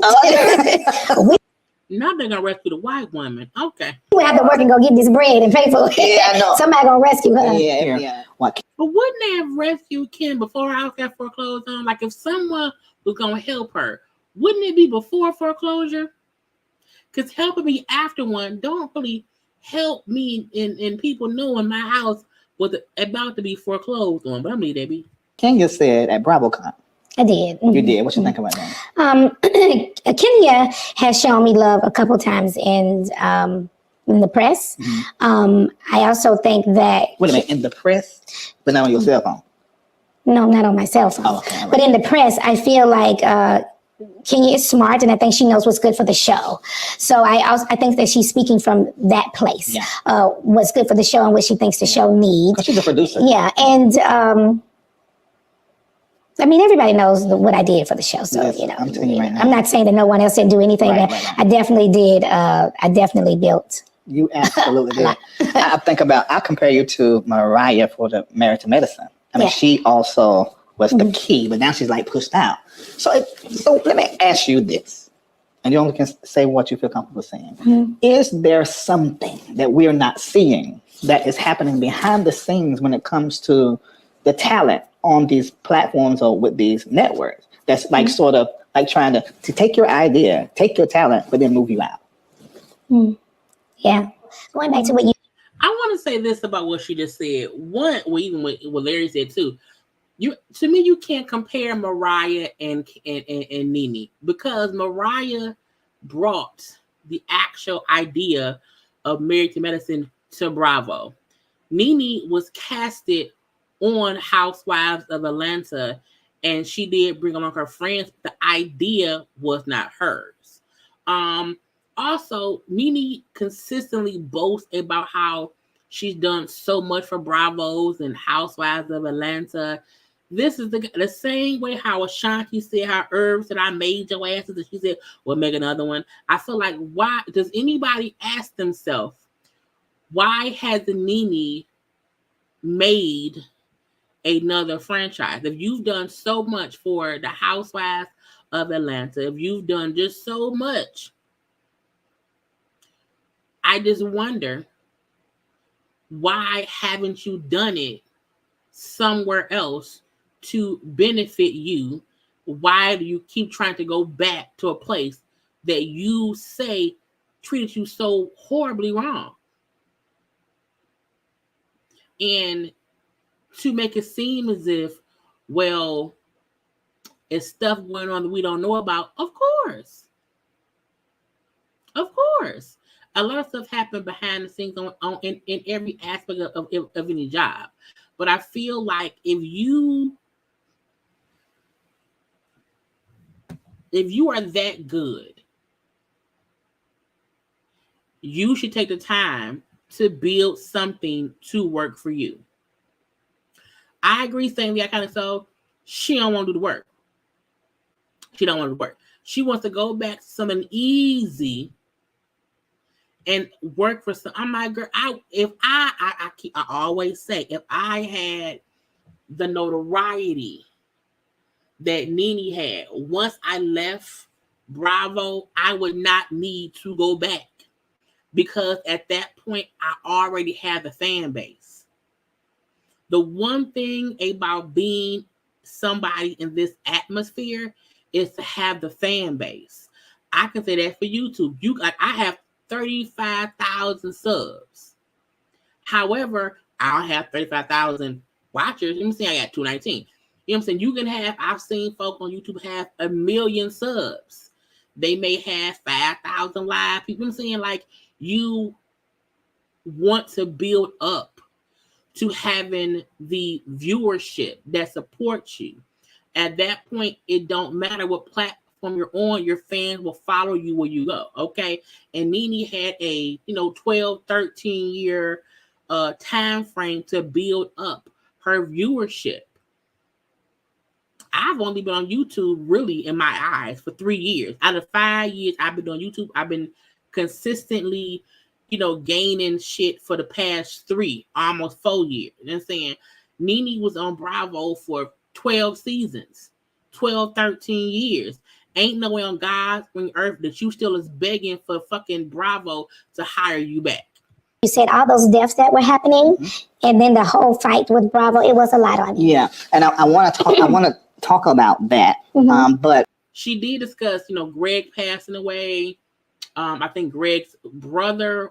It was a few different people that passed away consecutively that she said was hard on her. Thank you, Claudette, for super chats. Nene thinks Bravo owes her a show like Kim Z.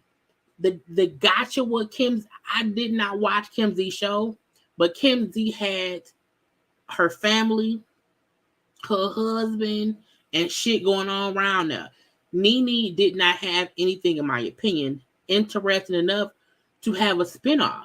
Her and Greg wasn't enough. Truth be told, they didn't have no young. Who were they gonna hang out with? Where were they gonna go?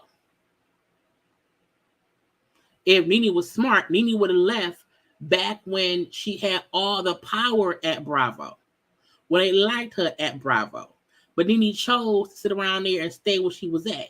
And then when shit got tough, you know what I'm saying, she wanted to leave. So it's like, I don't think they owed her a show like they gave Kim Z one.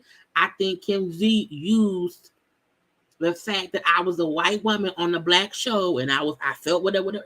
All right, give her own show. Whatever. Go around there with the white, because ain't no black viewers leave Housewives to watch Kim's show. Nobody who really was intrigued with the Housewives of Atlanta cared about Kim getting a show. No one at all. They moved Kim over because the white folk who liked Kim would follow Kim what she was. If Nene was smart, she would have done the same thing. When Bravo let her ass go, or they let her go, or she left, she could have eased the fact, honey. People have successful YouTube channels that turn into other shit because you have a platform seen by a whole bunch of other people. We've seen that by Candy Show on there, Heavenly Show on there. Hell, Toya, Lil Wayne ex-wife, Reginae mama, just got married. She has a successful YouTube channel. A lot of people who have been on regular reality shows that then went off took their ass to YouTube. Why? Because you can produce your own content, because you have the viewers who want to see you. Ain't no way you should have however many. I'm gonna see how many followers Nene got. Let's see. Oh, girl, it's not her name. Girl, why put that Mimi? Nene. Nene Leakes has 4.3 million followers on her IG page. Even if 1/4 of that, even if 1 million people went to your YouTube channel to watch you, you would get views. Nene only has 155,000 viewers on her YouTube channel. Nene hasn't posted on YouTube since October of 2021. But she around here saying, you know what I'm saying, shit that don't make no sense. Don't make no sense to me. That you still around here wanting Bravo to let you be another housewife, girl. Do you feel like you were betrayed in season 7? I feel like I was betrayed a lot of seasons. but let me take this is my viewpoint. You tell me. I felt like that you would have been made a monster. I think I was made a monster a lot of times. Strategically made the villain. Yeah, that's true. I felt that way as well. That's a very Nene made herself the villain. No one else made Nene the villain. Nene was the fan favorite for years.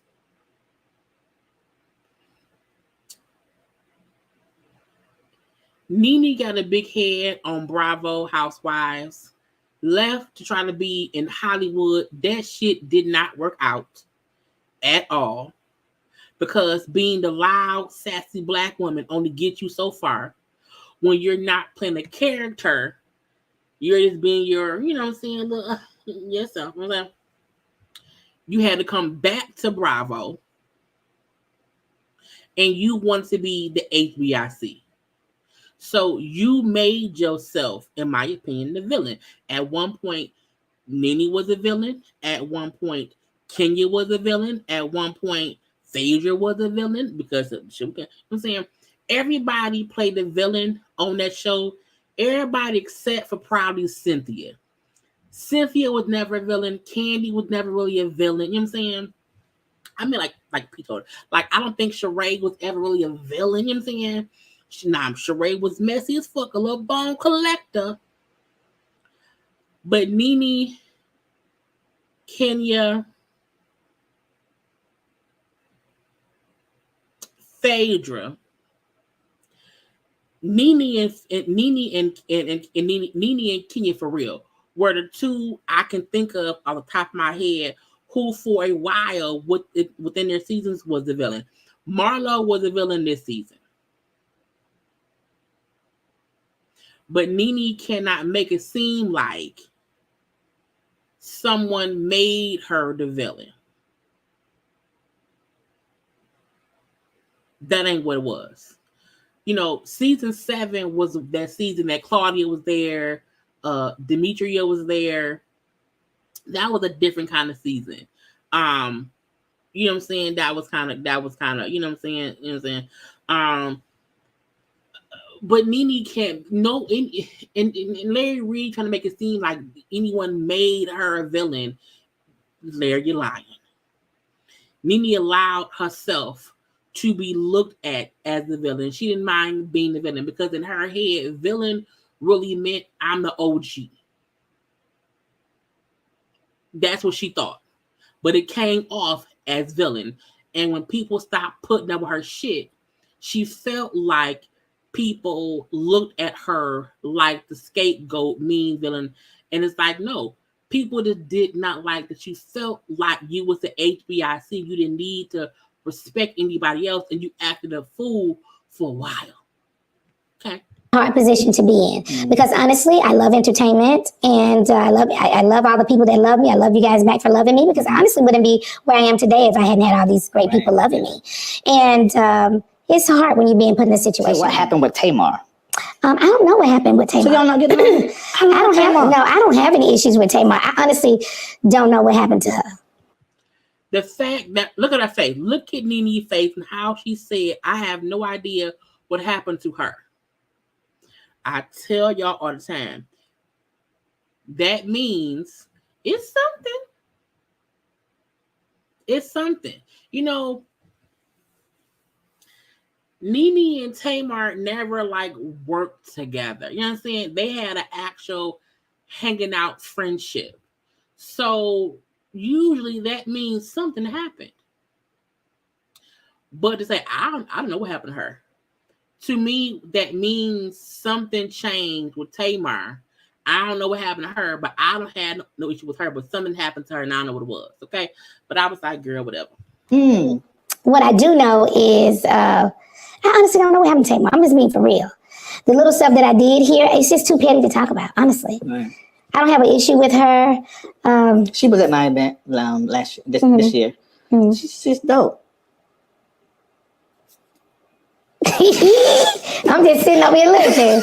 What I do? You're I you say a lot without saying anything. Okay, say that. Cause and even to say it's a lot of petty stuff, too petty to mention, meaning something happened, but whose side was the petty on? And for it to be Tamar and Nene, because we've seen Tamar on her shows too, and Tamar can be a bit, you know what I'm saying, mad about whatever, but so can Nene. So I feel like that probably means y'all both was on some petty shit, and y'all both just want to be petty.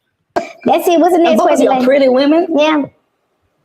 Man, I hate that. I love Tamar. You know, these black women, you know, listen. I don't know what to tell you, baby.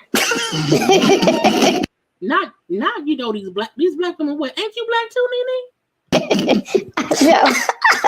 Somebody said Nene needs her own production company. I can see that. What are your thoughts on having your own production company? My thoughts are, you know, yeah, sure. Okay.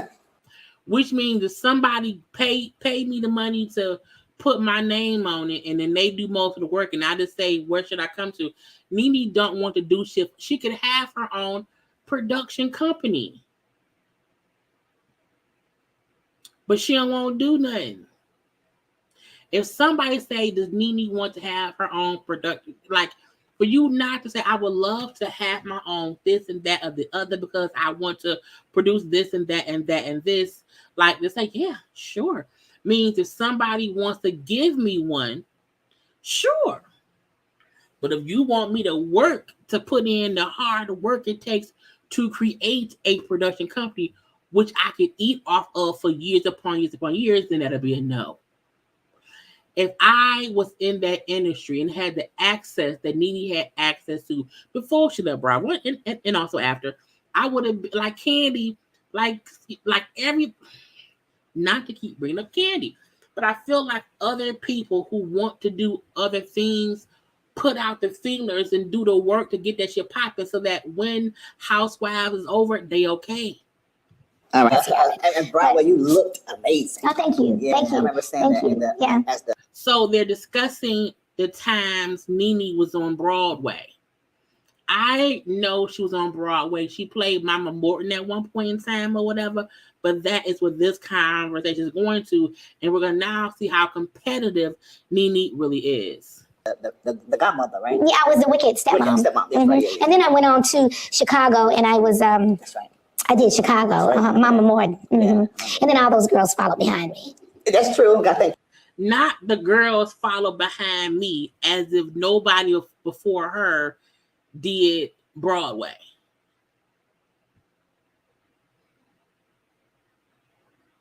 Girl, what? As if her dream was to do Broadway. And anybody after that was following what Nene did. But Nene said she not competitive. I'm just saying what Nene said. I'm not being messy. I'm saying what she said. Candy did it. Oh, is she? Oh, is she? Now, when he just mentioned that Candy did it, and we rewind a little bit, when he mentioned Candy did it, amazing. Oh, thank you. Yeah, Thank you. I remember saying Thank that you. as the godmother, right? Yeah, I was the wicked stepmom. That's right, yeah. And then I went on to Chicago and I was, That's right. I did Chicago, Mama Morton. And then all those girls followed behind me. That's true. I think Candy did it. Oh, is she? Oh, did she? Oh, she did she? She went there. That few went to Chicago. Oh, did he? Okay. Candy is producing on Broadway. Like she can't. The fact that Candy did Broadway, you know what I'm saying, but also is producing plays on Broadway, meaning she's employing other people. So it's like you can't say that you're not competitive, but then say how you did Broadway, then everybody will follow behind you. And then when he mentions how Candy, did Broadway too, you shade Candy. Oh, did she? Really? Girl, again, you can't say you have no issue, and then when somebody mentions that person, is shade, meaning you have an issue too, mama. And that's okay. Just be honest in that, okay? Lily, oh my God. This is the reason why. If they want to get it, and Kenya was right. If they want, we Kenya right around there. Yeah, she is. Yeah. That she was right. If you on that show, you just have a natural, God-given thing. Listen, thank you. Ain't nothing else to say, just thank you. And thank you. All right, BravoCon, were you invited? I was not invited. Hold on a minute. You were not invited to BravoCon at all. She was suing Bravo. How would Bravo have her there when she was trying to sue Bravo? At all. Phaedra was invited. Phaedra was invited this year. I don't think she was invited the year before that they did it. Okay. Well, Phaedra not suing Bravo. That's the gotcha. But they did not invite me. They have not talked to me at all, just being honest with you. They have not talked to me at all. I have made many attempts to try to, see can we talk and maybe work through certain issues, but it's been crickets. Did you now, the lawsuit, where's it at now? We still have some legal things. Oh, okay. I thought I read it was dropped. Well, it was. Okay. That part of it was dropped. Okay. It was dropped for a purpose for us to go into a mediation. Yeah. That was the judge ordered it, or was that it was a mutual on both sides to drop, and we worked that out through our attorneys. Right. And the fact that we're in this situation is a reason why we can't really talk personally too. Oh, yeah. You know what I'm saying? We have to speak through our attorneys. Because you sued them. It was weird. It's like, you can't be like, we can't talk directly because we're in court. Because Bravo didn't sue you. You sued Bravo. Why would they invite you to BravoCon when you're suing Bravo? Why would they want to talk to you when you're suing Bravo?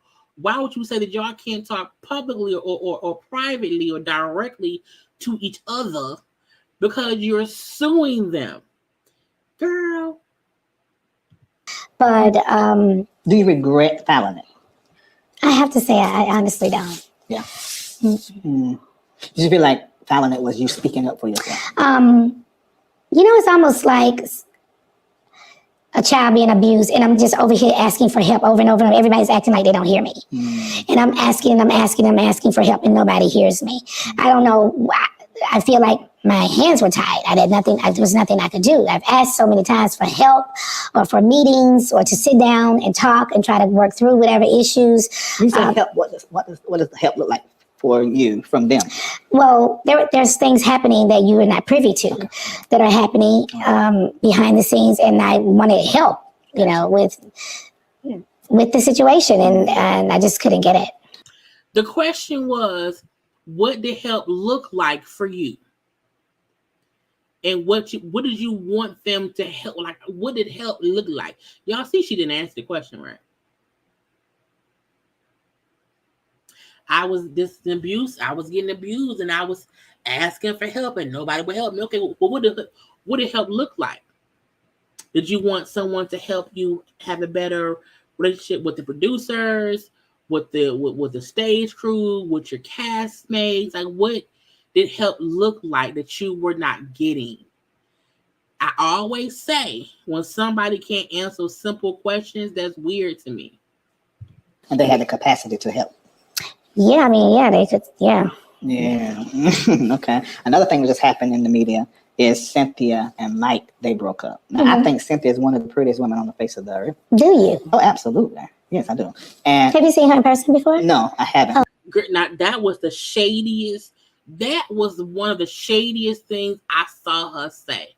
For him to say he's always felt like Cynthia was extremely beautiful, And Nene said, "Oh, really? Have you seen her in person?" I was like, not questioning that. Nene, your face looks extremely different than it did during season 1 and 2 and 3 and 4 and 5 and 6 and 7 and 8, 9, 10, 11, and 12. So Cynthia's face looks the same. And I've also said before, Cynthia is one of the most gorgeous women in general. So not saying, have you ever, oh, really? Have you seen her in person? I was like, that's insinuating that Cynthia isn't as beautiful as she looks in photos. When I've heard people say who've seen Cynthia in person, that she's more beautiful in person than she is in photos. And you only post Facetune photos. I've said before that Nene looks more gorgeous. She looks prettier, bare face, than with all that extra shit. So not shading Cynthia. In case y'all missed it, I want to rewind a little bit. Yeah. Okay. Another thing that just happened in the media is Cynthia and Mike, they broke up. Now, I think Cynthia is one of the prettiest women on the face of the earth. Do you? Oh, absolutely. Yes, I do. And have you seen her in person before? No, I haven't. Oh, now, okay. I'm going to tell you who I thought was okay looking, but I saw in person, was like, whoa, she's even more beautiful, and that's Sheree. Oh, wow. Wait a minute. You know what? No, I'm serious. I am so serious. Because I don't think she picked her pictures. She don't take pictures with. No, I don't think she's a bad looking woman at all. I don't think any of these women are bad looking women. Yeah. Saying I don't think these women are bad looking women. It's the equivalent of saying I don't think they're pretty. They don't look bad, but they not. I was like, I can't believe she was that messy. I don't think any of these women. Yeah, I don't think any of these girls are bad looking women. Yeah. And back to Cynthia again. So Cynthia and her new husband, they have broken up. Mm-hmm. And are y'all still friends? Friends is a stretch. Okay. Because I don't know that we will ever be in that place again. I take the word friend very seriously, so I will not be using that word. That doesn't mean that we have any beef. We are cordial. She did text me when my son was sick recently, and I texted her when I heard about her and Mike breakup. Also, Kim Zolciak texts me, Sheree texts me, like so many of the girls text me. Portia, Drew, when my son got sick. Yeah. So, and when I heard this about her divorcing with Mike, I sent her a text and told her, we can go out for a drink if you'd like to go out for a drink. I'm going to be cordial. Like, I'm grown. Once again, like I said earlier, we can have our thing and our beef, but we don't have to hold on to it forever. We don't have to be best friends, but when in a time of need, I worked with her. I was best friends with her at one point in my life. So y'all were real off we were camera. Real friends off camera. Is she the only one that you were best friends with off camera? In fact, I would go as far as say I really thought of her as my sister. Wow. And I don't know that the feeling was mutual. Wow. Mm-hmm. It seems like you're always in that position where even if you have a spat, you're always ready to get over it after you get. I'm kind of like emotional. Lies. Nene don't get over shit. She will hold on to it and then make it seem as if she's over it, but she don't be over it. So I may have a little emotional side. Okay. So I'm gonna have we might not speak for a minute, but I'm just not holding on like that forever. I just don't. Now we may not ever be friends again, but we don't have to hold on like that. Yeah. You know what I mean? Yeah. But when you're on a show like this, the show is created off of drama, right? So it thrives off. Yeah, and that's what keeps it going, keeps the boat sailing, keeps the checks coming in. Yeah. So you argue with these girls, and I keep it going. If you were in control of Bravo. Mm-hmm. And you had to cast the show. Mm-hmm. Of course, you're starring. Mm-hmm. Who would you choose out of the ladies? If you were producing it, who would you have on it? Out of what ladies? All the ladies that's been on all the seasons. Oh, God. Who would I have on the show? Of course, Kenya. She's great TV. The girls that are currently on, I don't know them, and I don't know what they really bring. Mm-hmm. As if she don't know Sheree, as if she don't know Candy, but she mentioned Kenya. Okay. This is a hard one. Portia? Definitely. She's good TV. Yeah, I think she would be good. How about Phaedra? Phaedra. Good TV. Phaedra would be good TV as well. She's a good read. Yeah.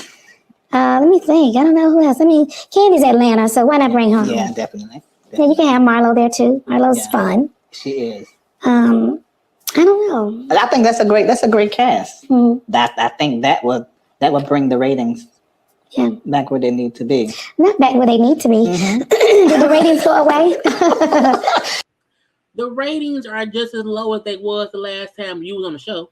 I feel like people want to shade Housewives, but we have to also put into account there's no reality show getting high numbers how they used to get 10 seasons ago.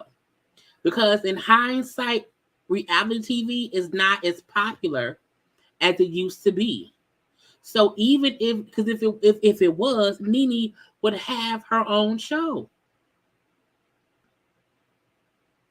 If Nene really brought ratings, someone the fact College Hill, the first season she was on, many people didn't watch that shit because I didn't watch it. Now I'm gonna watch season 2 because New York, Jocelyn Hernandez and Amber Rose ass gonna be on there.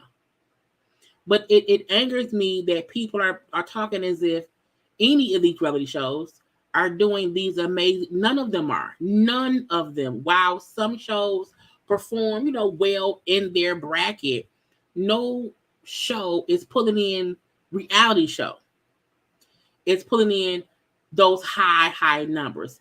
To me, Housewives of Atlanta is performing just fine for a show in its 13th season with a couple of, you know what I'm saying? Like the other shows too. So it's like, girl, you didn't make that show be great your last season. It had low ratings then. So technically, ain't shit changed since you've been gone. The difference is the show's still going on. Do you think the friction that you and Marlo had is because y'all are similar? No, and I don't think me and Marlo me and Marlo definitely don't have a beef. Okay, I mean, I recently talked to her too. We just don't have a beef. Okay. Like, one of the things I would have to say about Marlo that I do enjoy is that we can definitely get into a fight and definitely be out having drinks. Yeah. We definitely can get into a big ass argument and call. Then we can just be like, girl, you better come on, it's time to go. And we can kind of get through it. So I do love that part about her. Yeah. And that was the end of Nene's bullshit. Now, the Larry Reid interview with Nene was almost 2 hours. Okay, almost 2 hours. That was about 20 minutes of it. So please go to Larry Reid Live YouTube to see the full interview, to see the full interview of Ashanti that is on Angie Martinez's YouTube page, to see the full interview with the baby that is on Hot 97 YouTube page. Now again, I still have to listen to the brown skin chick. What's her name? Oh Lord, what's her name? Nia. I still have to listen to Nikki Gilbert's live to see if that's worth watching and discussing. If we do that, that'll be later on tonight because it's now Thursday. It'll be tonight at 9 p.m. But that's all I have, y'all. That's all I have. Okay, I did not mean to be on here so long, but I talked too damn much. I hope everybody had a great time. I want everyone to go to bed, bitch. It is 12:37 here. Okay, I am sleepy. I gotta pee, but I love you all. Do not forget to subscribe to my channel. Do not forget to share this video. Do not forget to like the video. Okay. Do not forget to follow me on social media at JayLeesCorner on IG, also on Twitter. Okay. I will possibly be live tomorrow at 9-something p.m. I don't know for what just yet, but come on back around here tomorrow. I will see y'all there. Okay. I want y'all to be safe, be loved, be happy, be strong, and be sleep soon. Okay. Until later on, I love you all. I gotta go. Peace. Bye.